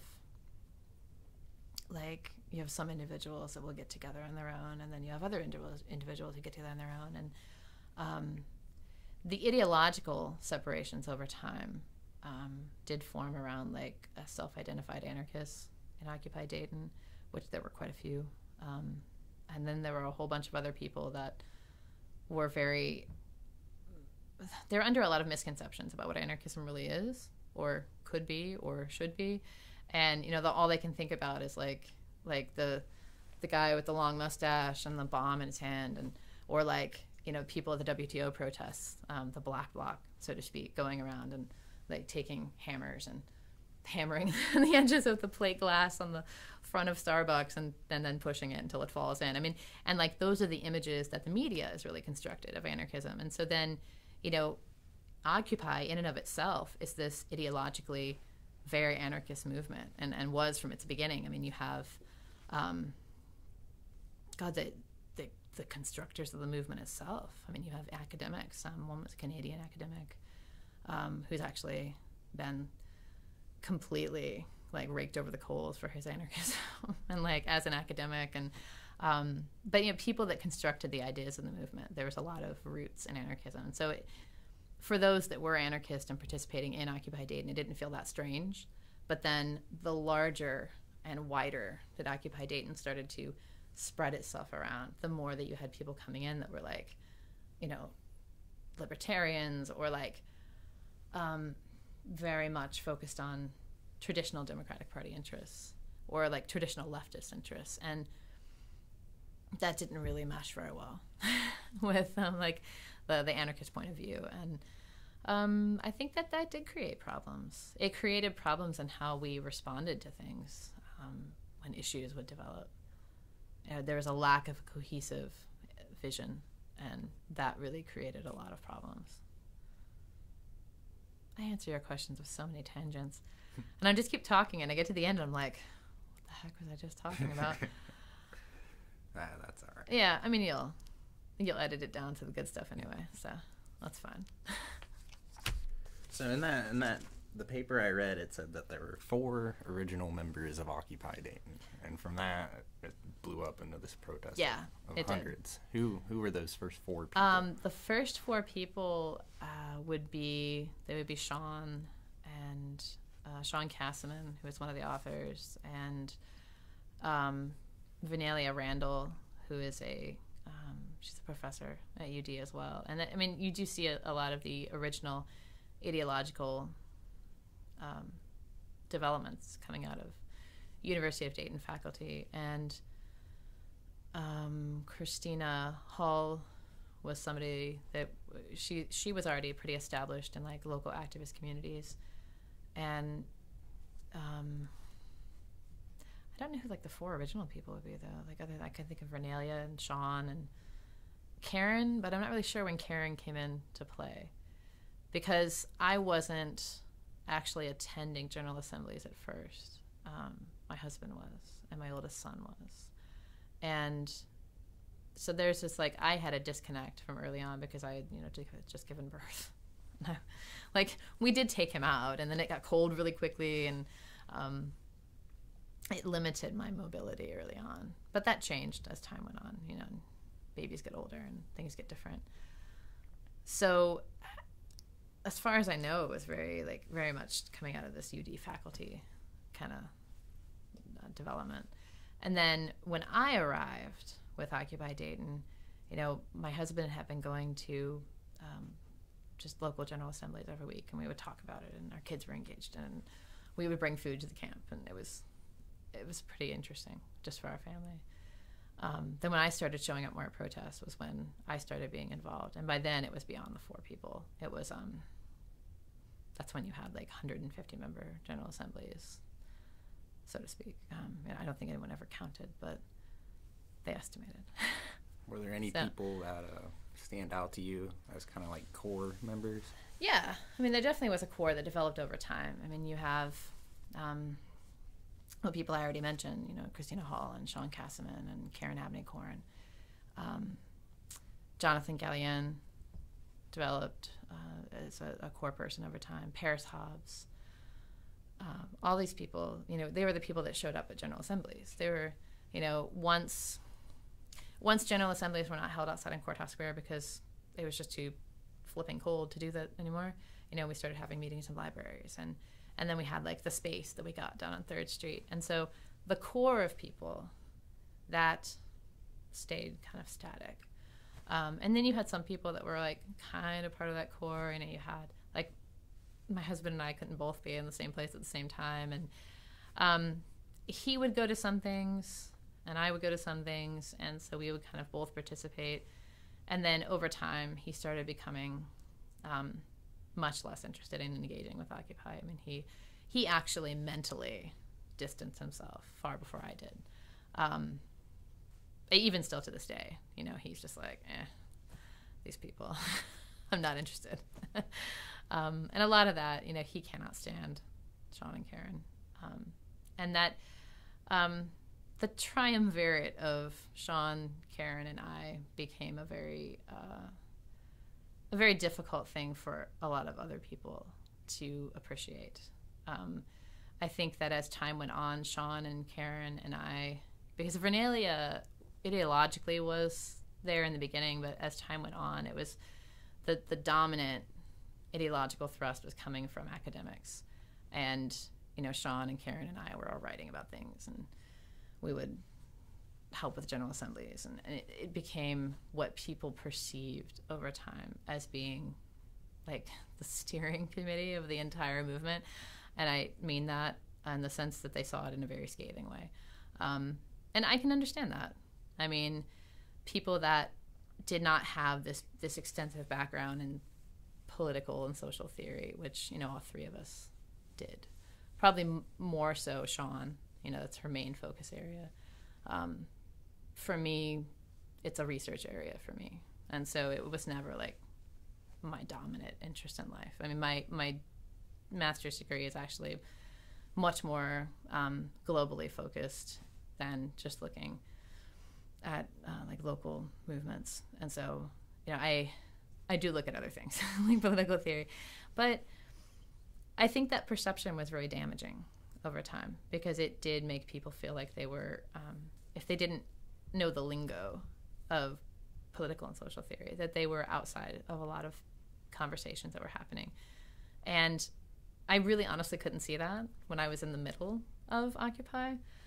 And, looking back now, hindsight being what it is, I look back and I deeply regret, being that unaware. It's very elitist, in a sense, to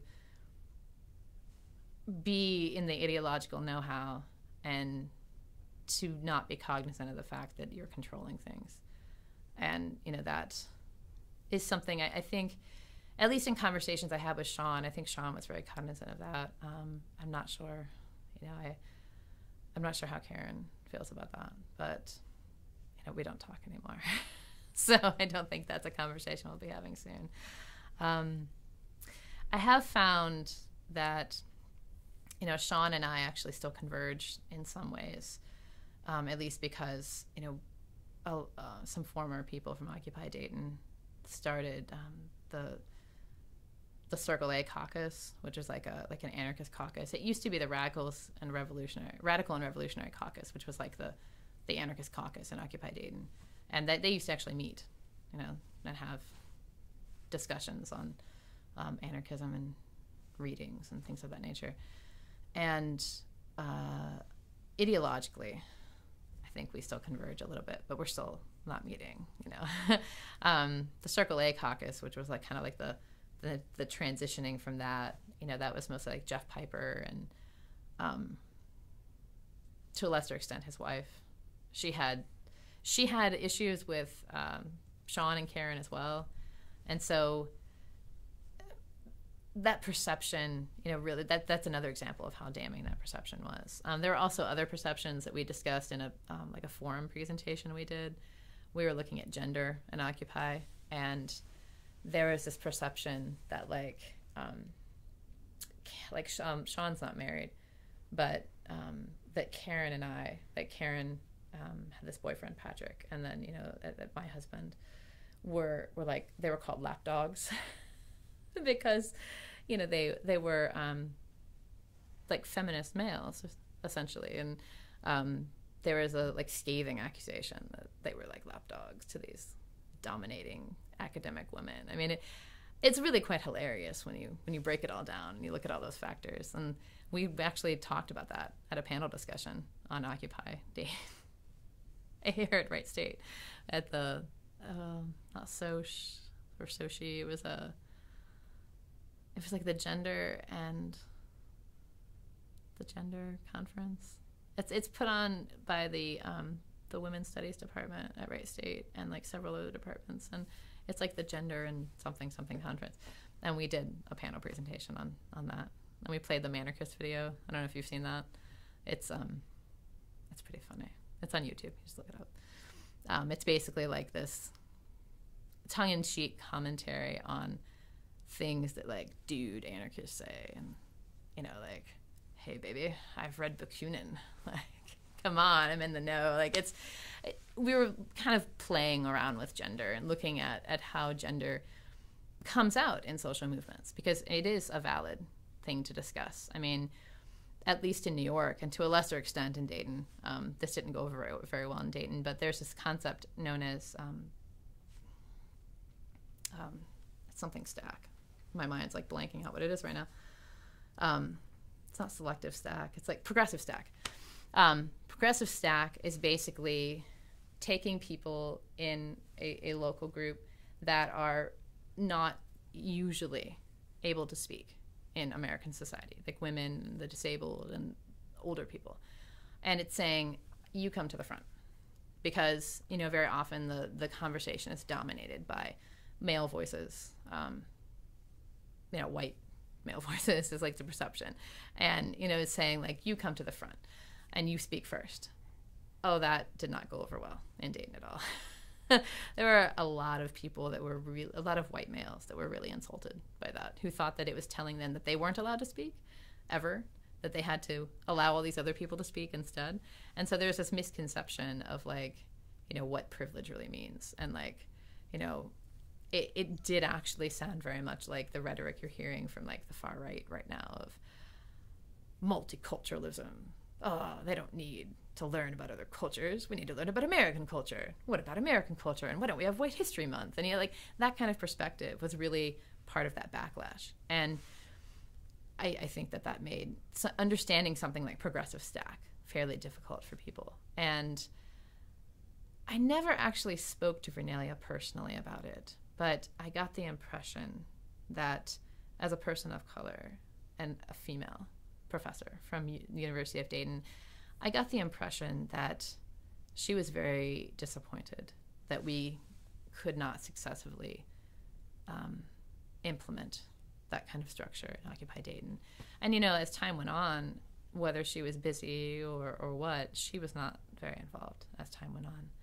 And that, I think, is something we failed to address as a group, to our own detriment. There actually were people of color that came to Occupy Dayton events that felt unwelcome and told us later that they felt unwelcome, or people that outright had racist things said to them at events. And, they came to tell us later about it. And we were just like, oh my gosh, I don't even know. And most of us are white and relatively affluent. I mean, whether you're affluent because you're educated or affluent because you actually have money. I mean, most of the people in the core of Occupy Dayton had some kind of broader affluence in that way. And people that had less, lower levels of education, or people of color, people who were disabled, I don't think that they felt as welcome over time in Occupy Dayton. And that's something that, if we were ever to do things together as a group again that were more meaningful than dinner parties, that would be something that we would have to address, I think, because that's pretty damning for any social and political organization to have happen. I mean, that doesn't happen in nonprofits. At least legally, it's not supposed to. I mean, there's supposed to be a balance, as much as an attempt at balance as possible. And I don't think that we really were as cognizant of that as a group as we could have been. But that's across the board in Occupy. I mean, you can read many very scathing analyses of how well Occupy groups were able to create spaces for people of color. And that's actually very similar to broader agitation efforts everywhere. There has long been an anarchist people of color movement, APOC, that specifically was created to address the fact that most anarchists are white and privileged, and they didn't feel welcome. So perhaps it's a broader issue for everyone, really. What was the impact that Occupy had on you? Well, I stopped making excuses for things. I became very aware that my children were becoming cognizant of social and political issues that were of contemporary connection to them. It wasn't just, let's look at this social movement from 30 years ago, which, we'd already done and had these discussions. And, we looked at the civil rights movement, and we discussed why people have engaged in socio-political movements over history. I mean, we've had those discussions in our family. And once I realized, wow, these are choices being made.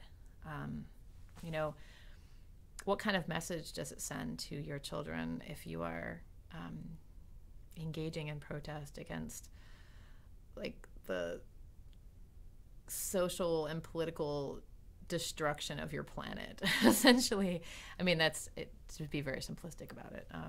That's what you're doing. What good does it do to engage in that if you're going to, go eat at Taco Bell, right?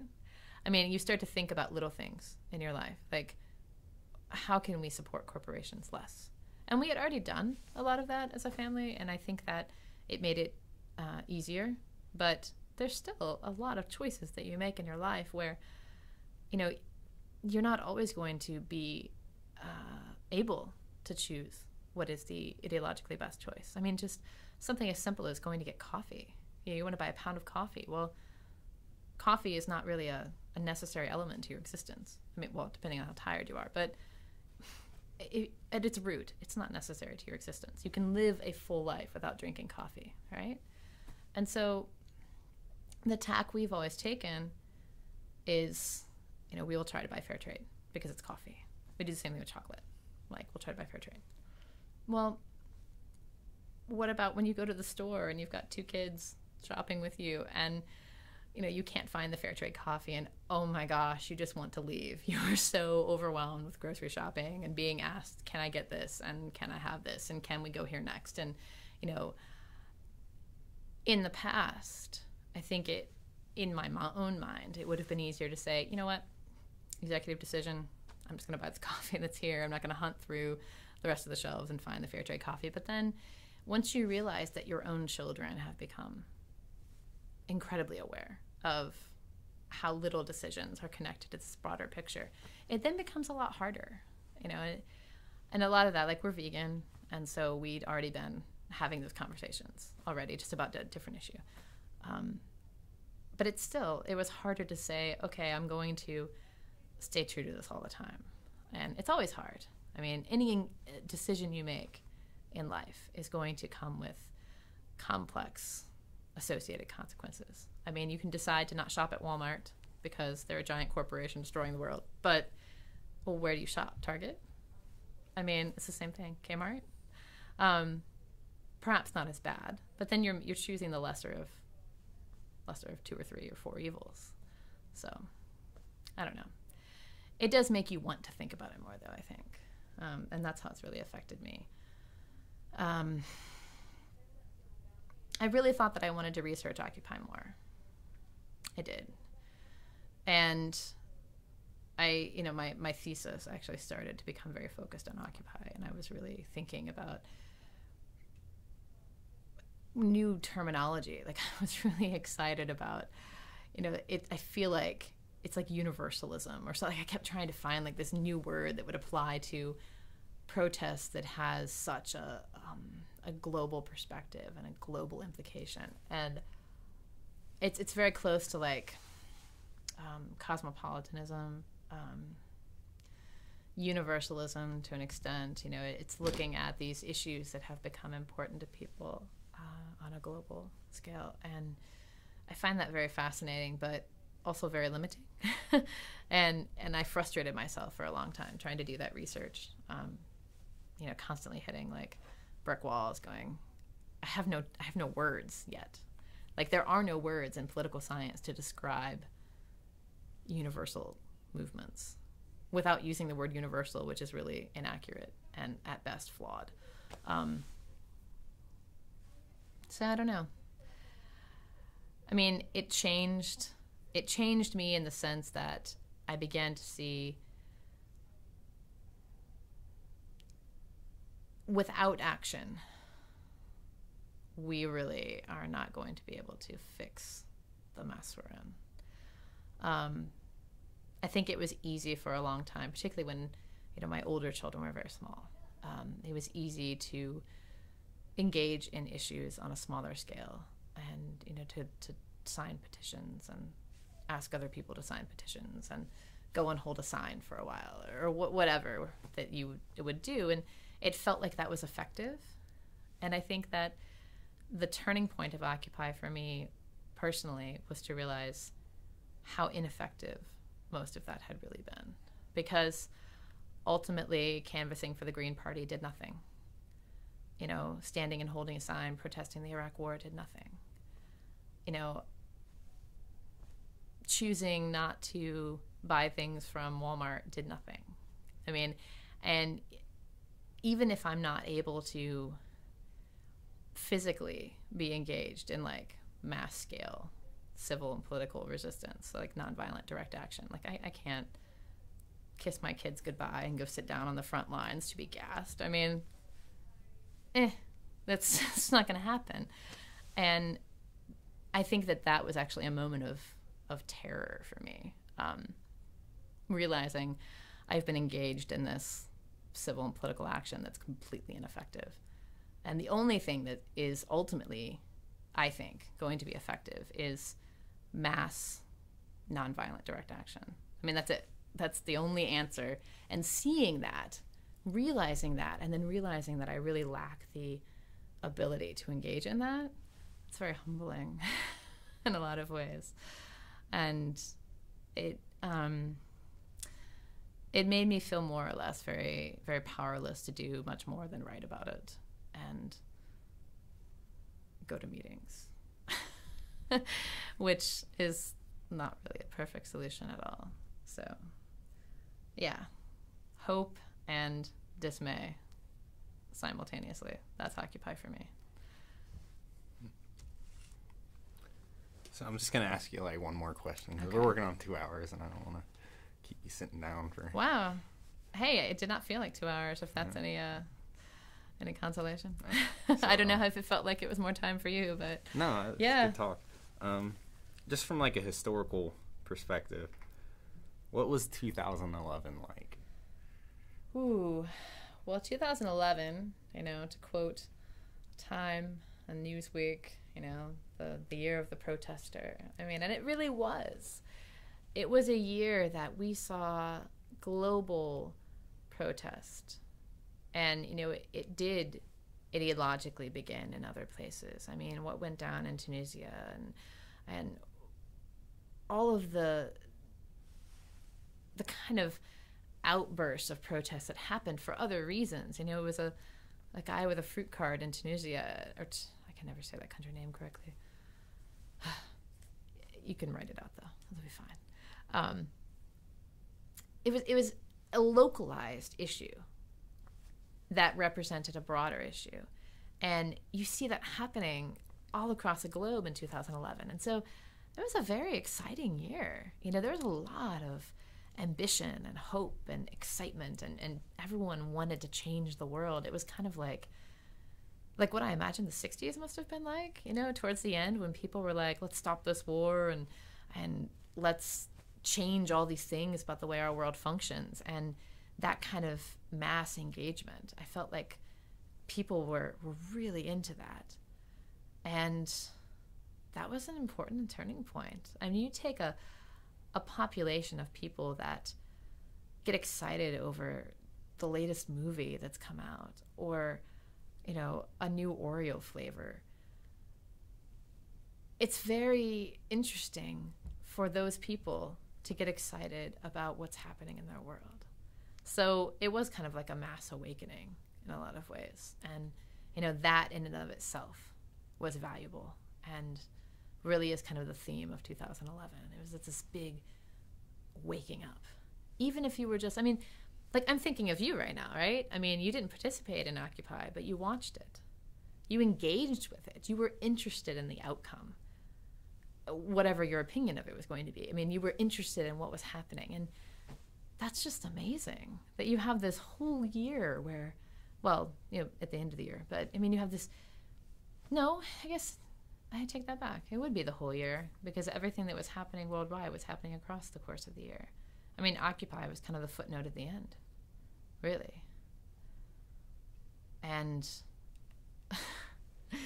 a scathing examination, I guess, could be that, 2011 was the year that Americans and Europeans finally realized that the world was becoming a very bizarrely constructed place, and it started to affect them.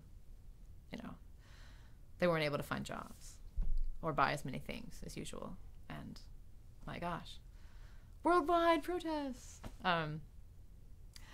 That's kind of tongue-in-cheek, of course, but really, it kind of is true when you think about it. Americans and Europeans living in some of the richest countries on the planet, they didn't really realize how bad things had gotten until it started to affect them. And when it no longer was not out of your backyard, and it was harder to ignore. Whereas in 1999, it's fairly easy to ignore the problems of globalization because it doesn't really affect you. You're still getting gas for cheap, and you're still able to find a job, mostly. And large numbers of people in American and European societies had not been affected yet. And so really the late 2000, well, early 2000s, mid 2000s, I guess. Such an awkward decade to describe, like the double aughts, or like how do you even talk about it? But the economic crash in the United States and in Europe. And of course it's not just the United States and Europe, it affected the entire globe, but I think it was the first time that a lot of formerly seamlessly affluent people started to realize that there were ripples in the pond, and things were not what they were before. And so that's really the culmination of that is in 2011. What started becoming problematic in 2007 and 2008 and 2009, at least for the global affluent, started becoming critical in 2011. So, awareness, yes. No, we're only 2 months into it, but what's 2014 like? Oh, I don't know yet. It's... Or how has it changed? how have things changed in the two? I think that the focus has shifted now. People have returned to single issues now. People are interested in protecting the integrity of the internet. They're interested in, like, fracking right now, especially when there's been, massive chemical spills and massive oil spills. And so I think that things have become more issue focused than they've become mass focused. Do you understand what I'm saying? Like, it's like people are looking at their local communities and the local issues, or the issues that interest them the most, and they're not really trying to do it all as much anymore. And so I kind of see that continuing in 2014.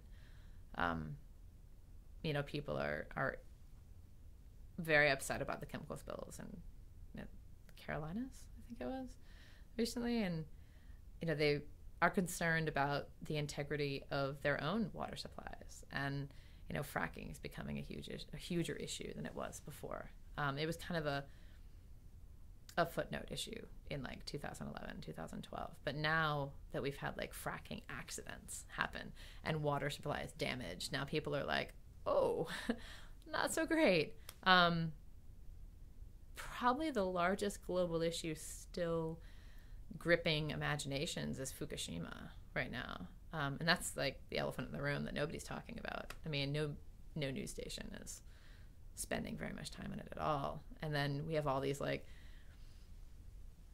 possibly qualified independent news reports coming out of California of like, massive radiation exposure. And then you have people coming out and saying, no, we're experts and it's fine. You can have all this radiation exposure. And I think people don't even know what to think about that issue now. I mean, it's becoming a little dicey in some people's heads. So, I don't know. Things feel relatively stable, relatively unstable.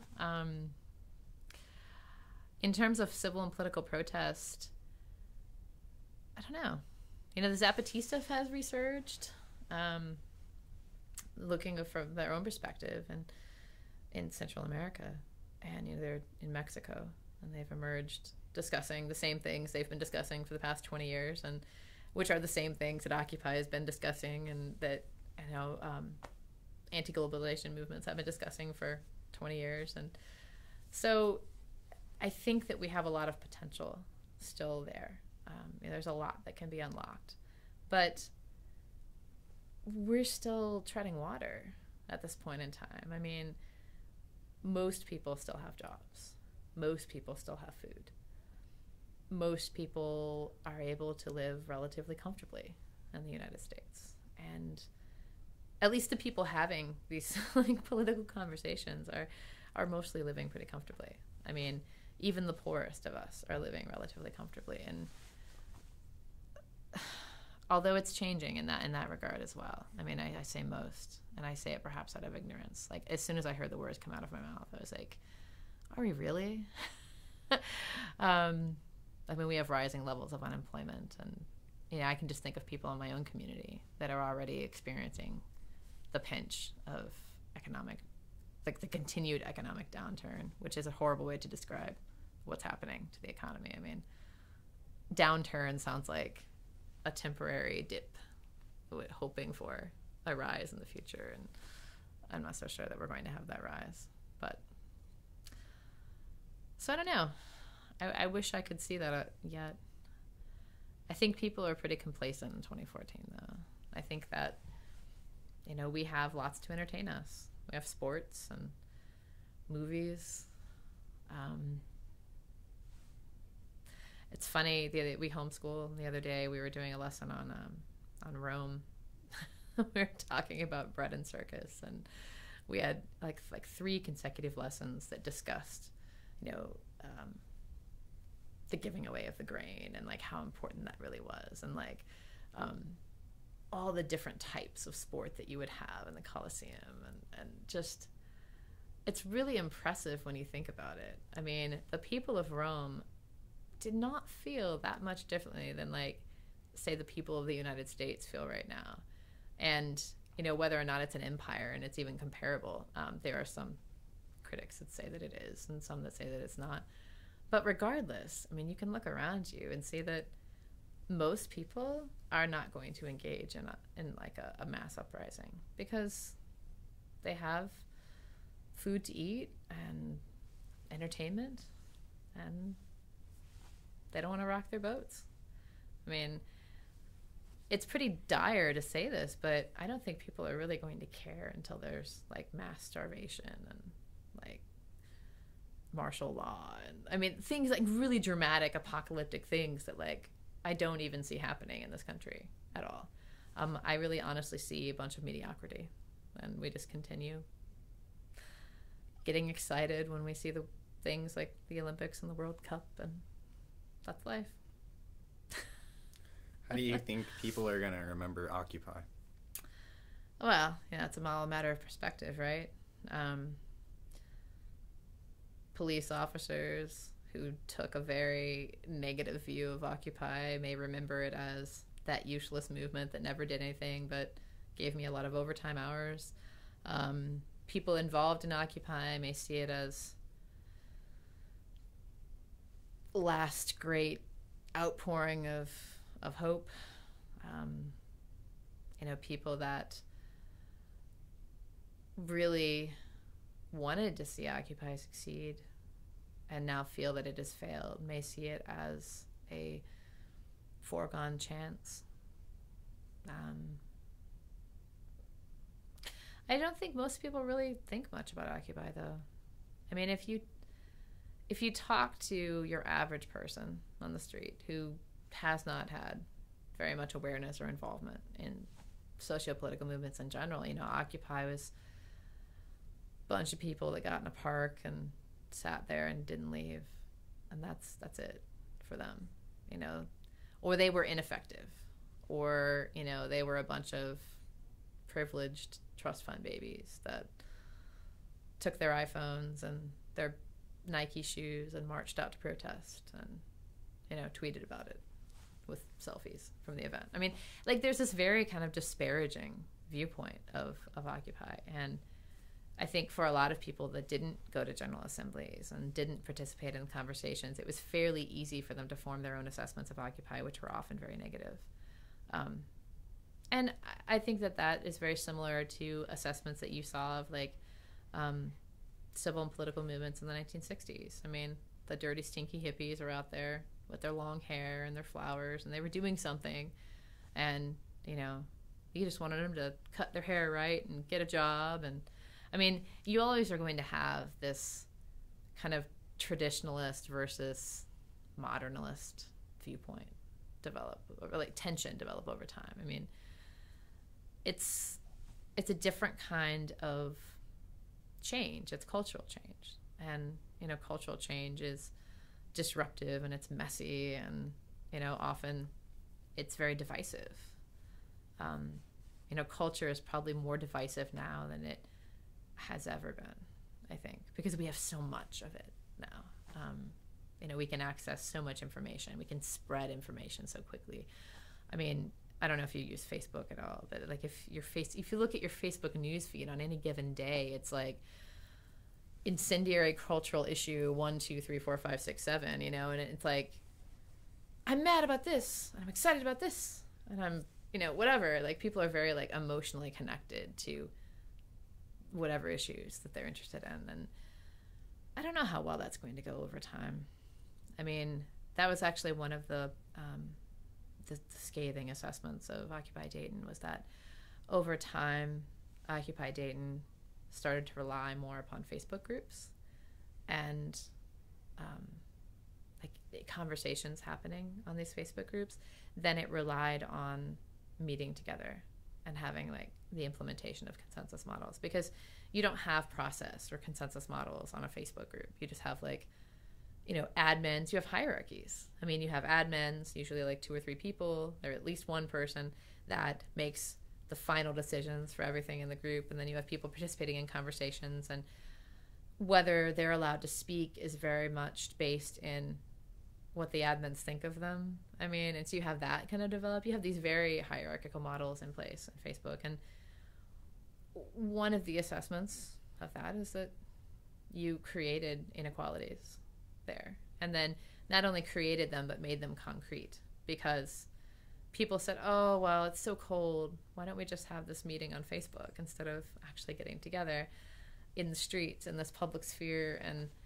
And that was a mistake.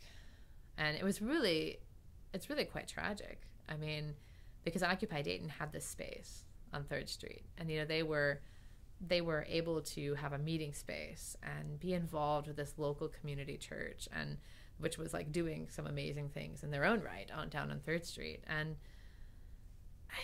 I don't know. I mean, I think maybe some people, especially from the suburbs, didn't want to go to this like church on 3rd Street because they felt like it was unsafe. There was that perception that I heard articulated a few times. There were mold issues, like as simple as like you go, and if you're allergic to mold, it's not very pleasant. But it was a space. It was a public space. And not utilizing that space in favor of utilizing Facebook created a lot of I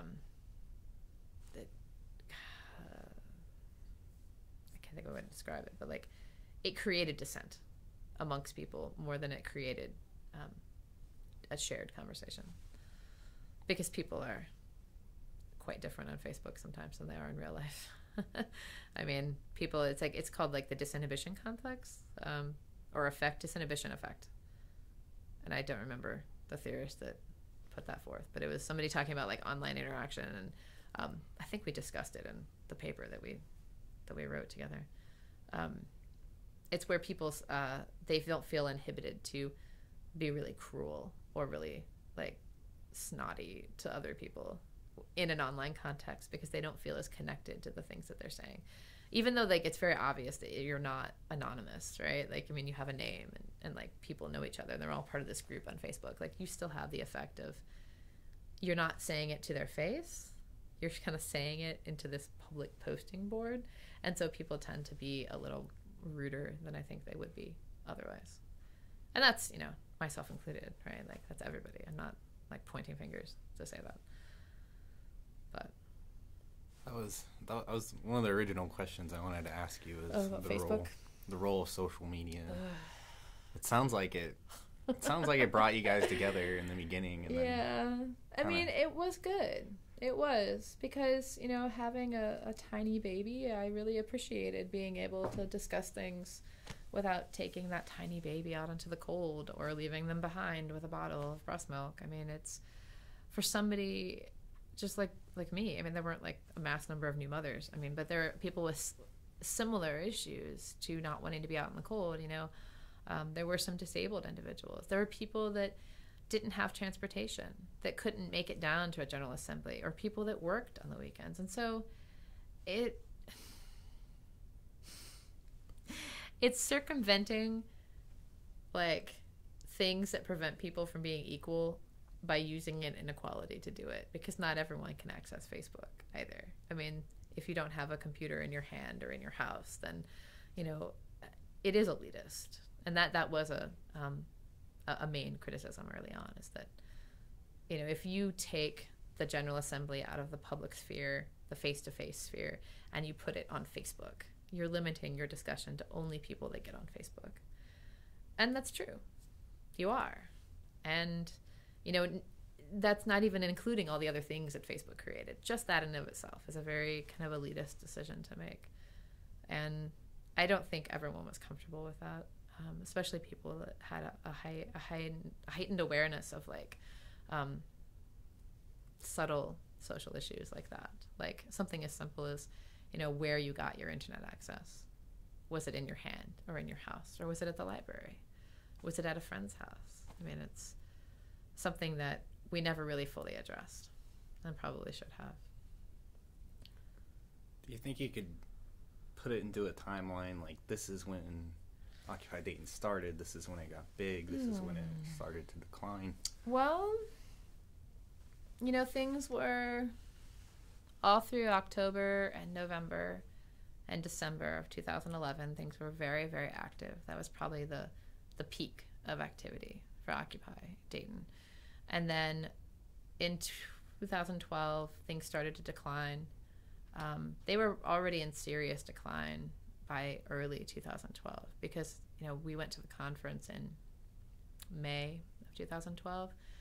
And by that point in time, I was already starting to feel really strange, like continuing to publish and talk about Occupy. And, you know, the local Occupy was barely meeting at all. We still were meeting. There still were general assemblies taking place. But by the end of 2012, things were pretty much gone. You know, they'd factioned off into small groups. There were some pretty serious disagreements by that point.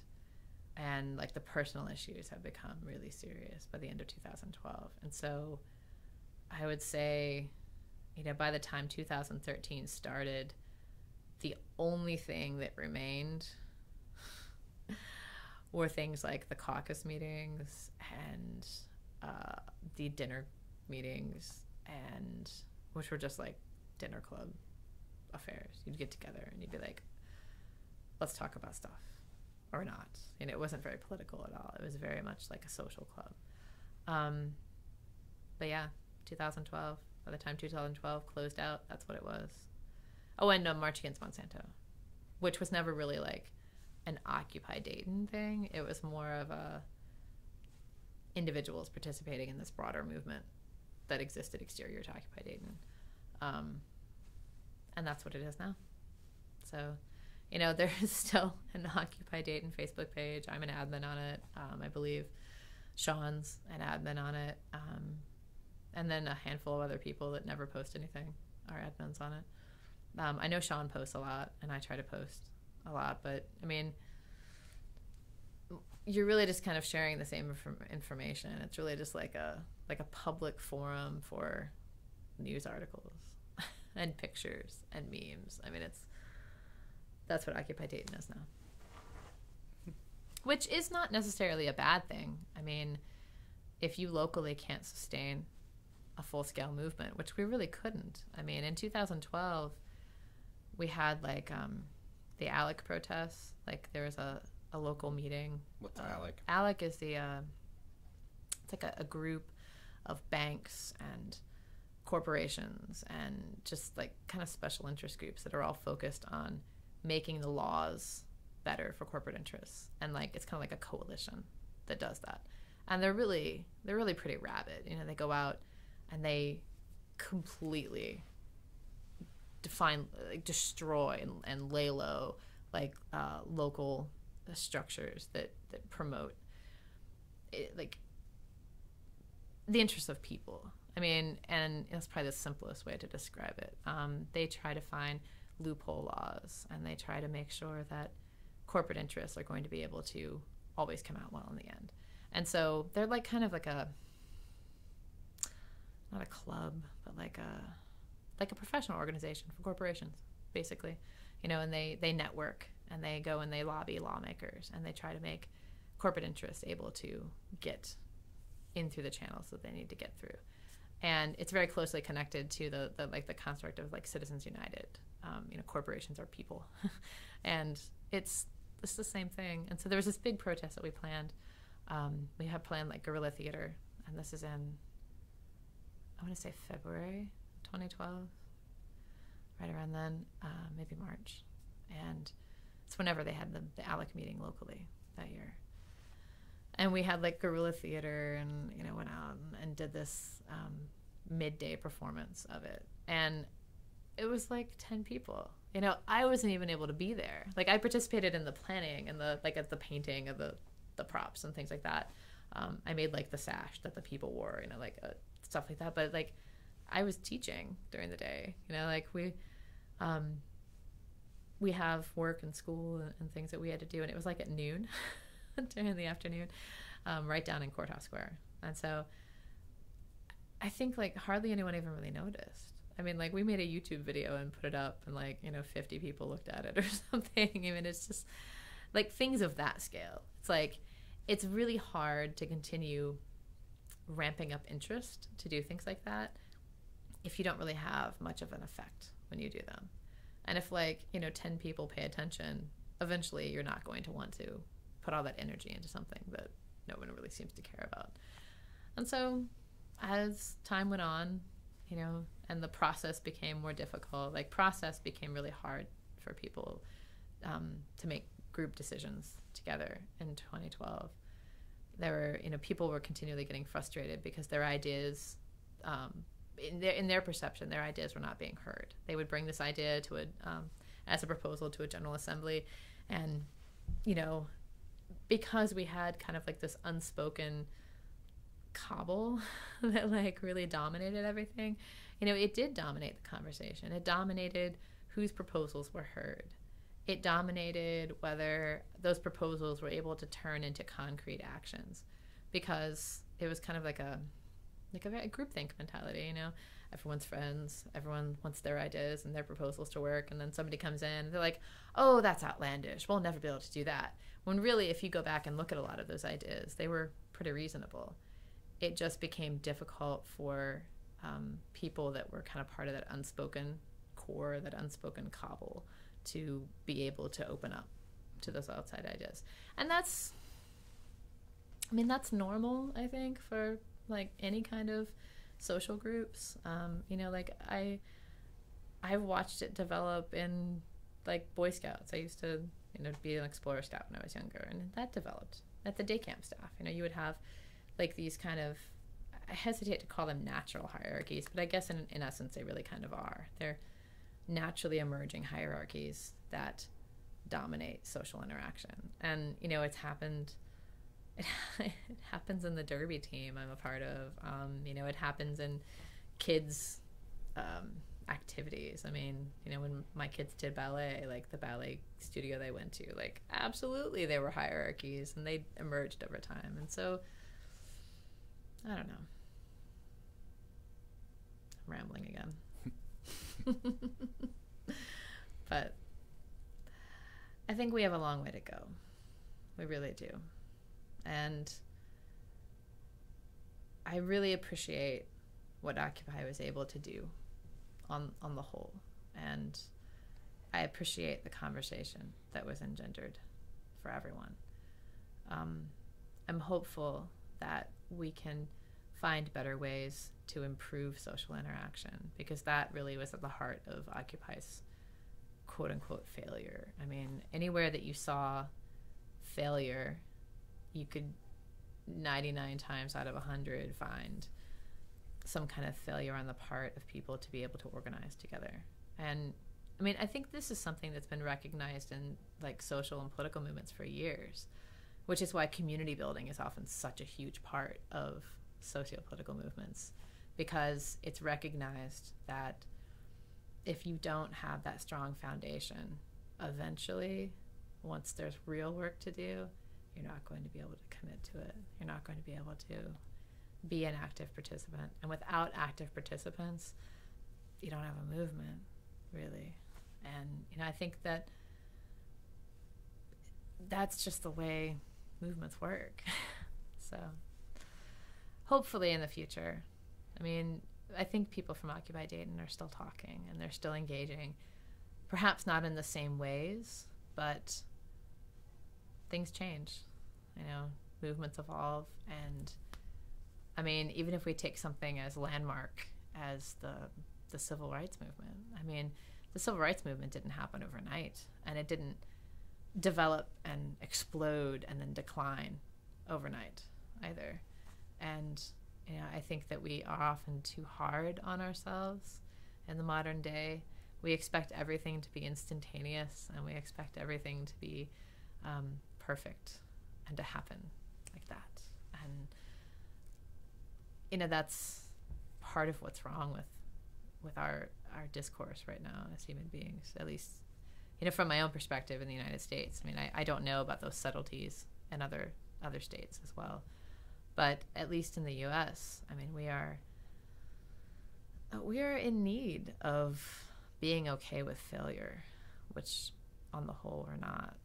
We want all kids to do perfectly well in standardized tests, and by golly, we're going to bludgeon that education into them any way we can, and we can't have models look like they actually look. We have to airbrush them to perfection. And, if our apples in the supermarket aren't perfectly red and perfectly shaped, we have a problem, and we tend to not choose them. I mean, it's like kind of a cascading number of issues that all mean the same thing. I mean, we have unrealistic expectations for how our society is going to run on a day-to-day level.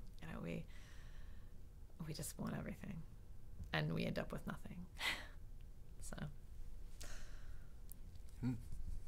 So is there any thoughts that you want to get into before we start to wrap this up, or? I actually am curious about what your impressions of Occupy were. I mean, because you were watching and you were engaged, and what did you think Occupy was going to be? Ooh, turning the tables. Well, I'm honestly curious. I mean, because I find it fascinating that you were not part of a movement, but you're fascinated by it and you're interested in it. I mean, so what did you think was going to happen? I thought I was going to go somewhere. I remember watching on the webcams, like I was telling you before we started recording, and I just remember it was exciting.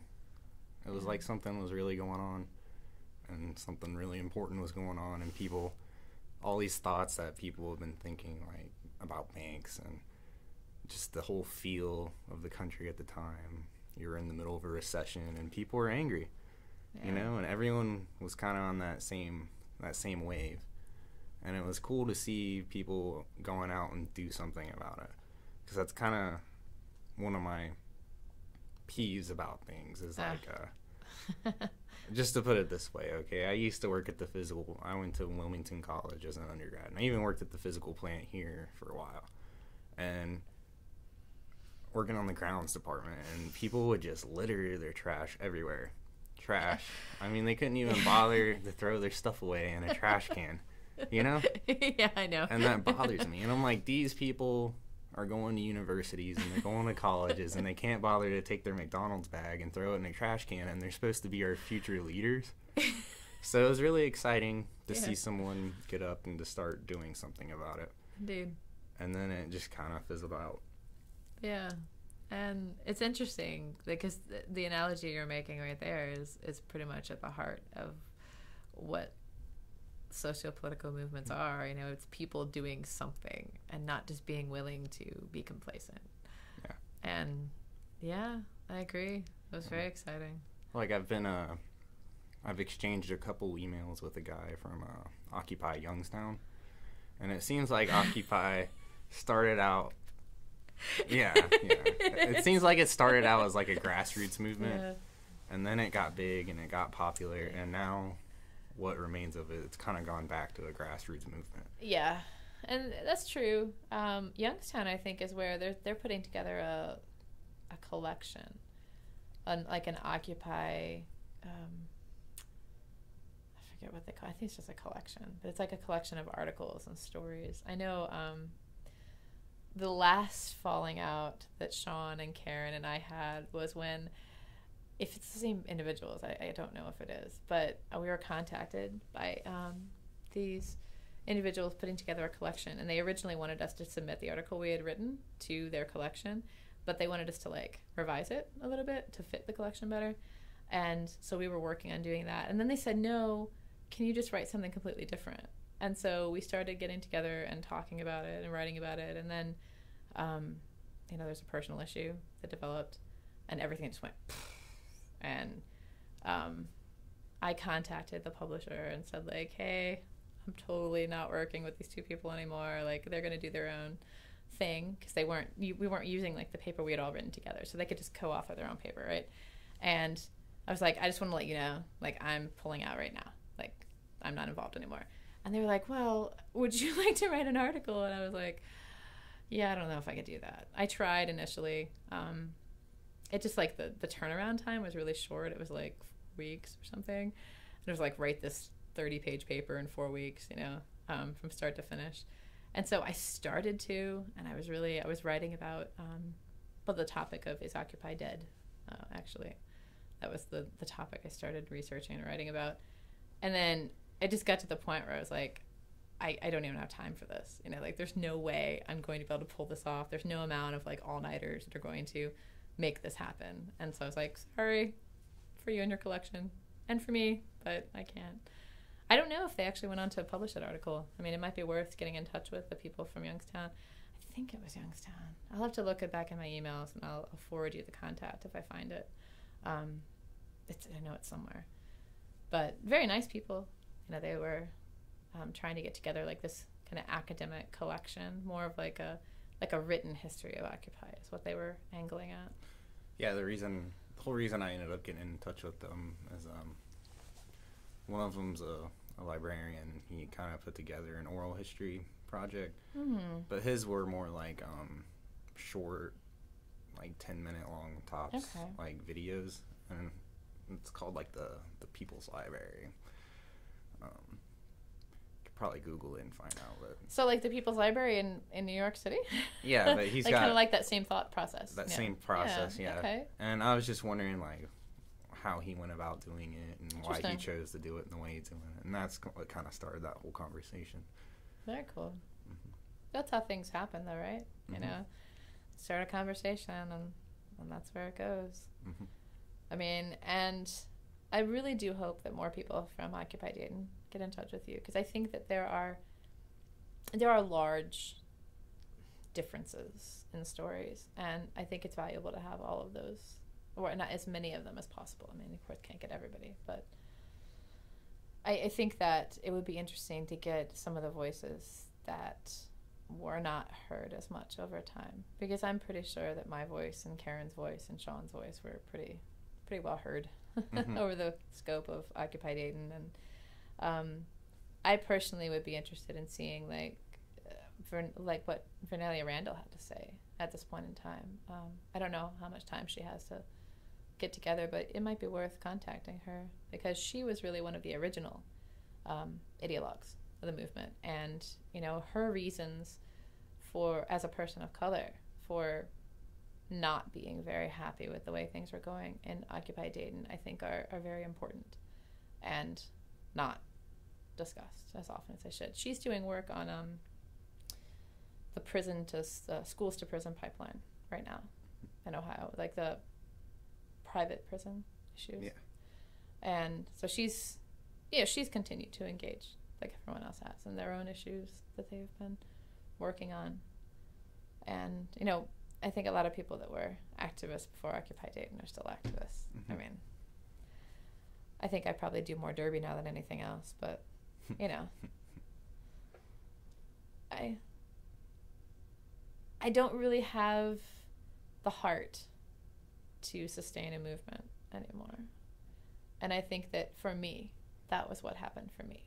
Is towards the end, after like things were so bitter, and like, you know, these people, these women that I considered my friends, they had just become these like very different people than I thought that they were. And that really left a bad taste in my mouth. It made me start to disengage more. I mean, and you know, Chris had already disengaged a lot.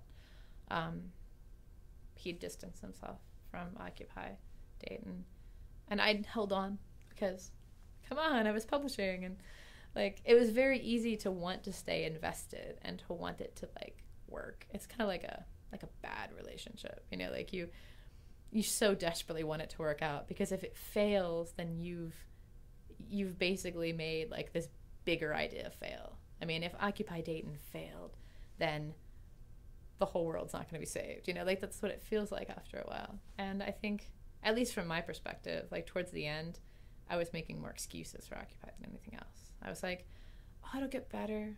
You know, they'll be better next year. We won't have so many personal issues. Like, no, it's not just rubber stamping. Like, come on, we're talking about important issues. Really, no, we weren't. You know, like, we were forming the same kinds of hierarchies that existed in the non-Occupy world, and that we wanted to ideologically destroy, but we weren't really doing that. We were just kind of recreating these same models, and yeah, that was very sobering in a lot of ways, because I personally wanted Occupy to be so much more than it was, and watching it fail on a local scale was actually worse than watching it fail in like the national scale or the global scale, because it's one thing to watch a camp get destroyed. I mean, you realize that everyone engaged in the building of that camp, knowing they were, you know, they were walking a fine line between acceptable agitation and unacceptable agitation, and you realize that, and you knew it wouldn't be forever. There was a sense of impermanence to that camp setting.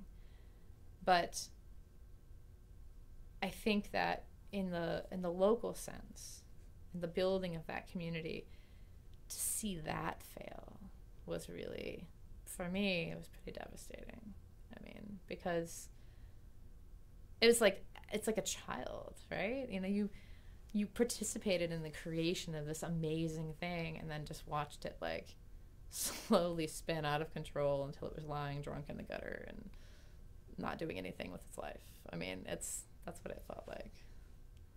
So, yeesh, waxing poetic about Occupy Dayton.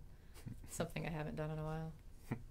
But it's hard to separate that out. I mean, and I think that we tend to be very sterile, and you know, we have like our groups that we're members of, and like we tend to be like, we're all going to be professional and we're not going to have any personal connection. But it's all personal connection. I mean, when you think about it, right? It's just that we have this sense of being polite and being like towing the line, you know, or that's not even an accurate way to say it. You know what I'm saying though? Like you have this sense of like, of everyone needs to link arms, even if it's like, if things are going terribly. It's like the groupthink mentality, but it's out of like, you know, you have this desperate hope. You want it to work. And then when it doesn't, it's just awful. But anyway. Anything else? No, I think that's a pretty good synopsis of how I feel about Occupy. It's a wonderful, immortal idea. How to implement it? Well, you know, that's yet to be seen. I don't think we've succeeded yet. So maybe this year. 2014 will be the year. I don't think so, though. I honestly don't. I don't think that we're going to find it within ourselves as Americans to organize until things are really bad. So saying that I could even foresee something like Occupy happening again and being successful would be to say that, you know, I want to see things get worse. But, you know, that's actually been a topic of a lot of conversations I've been having lately with people, especially about issues like the farm bill and like the food stamps issue, and issues of security and issues of internet neutrality. And, you know, these kinds of conversations are talking about, well, people are so complacent that they're not really going to be able to revolt until things are really bad. And that's a pretty dire reality when you think about it. I mean, because who in their right mind wants to get to that point? I mean, at some point, if like, you know, if things continue to degrade in the manner that they are, I mean, at some point we're not going to have a choice. Like, eventually, you know, the houses of cards that have been constructed will simply just fall to pieces, and, you know, you'll have to respond to the situation as it exists. But I don't think we're voluntarily going to head down that path because we're human beings, you know, we're creatures that we're creatures that seek comfort, and we want a nice warm bed and technology and running water. I mean, it's pretty sad that it breaks down to that. But I think if you look at history, that's been the downfall of every socio-political movement that has ever existed, is that people want to maintain the existing status quo, at least the part that benefits them. So you're fighting a really uphill battle there, right? But yeah, that's my assessment of Occupy. All right.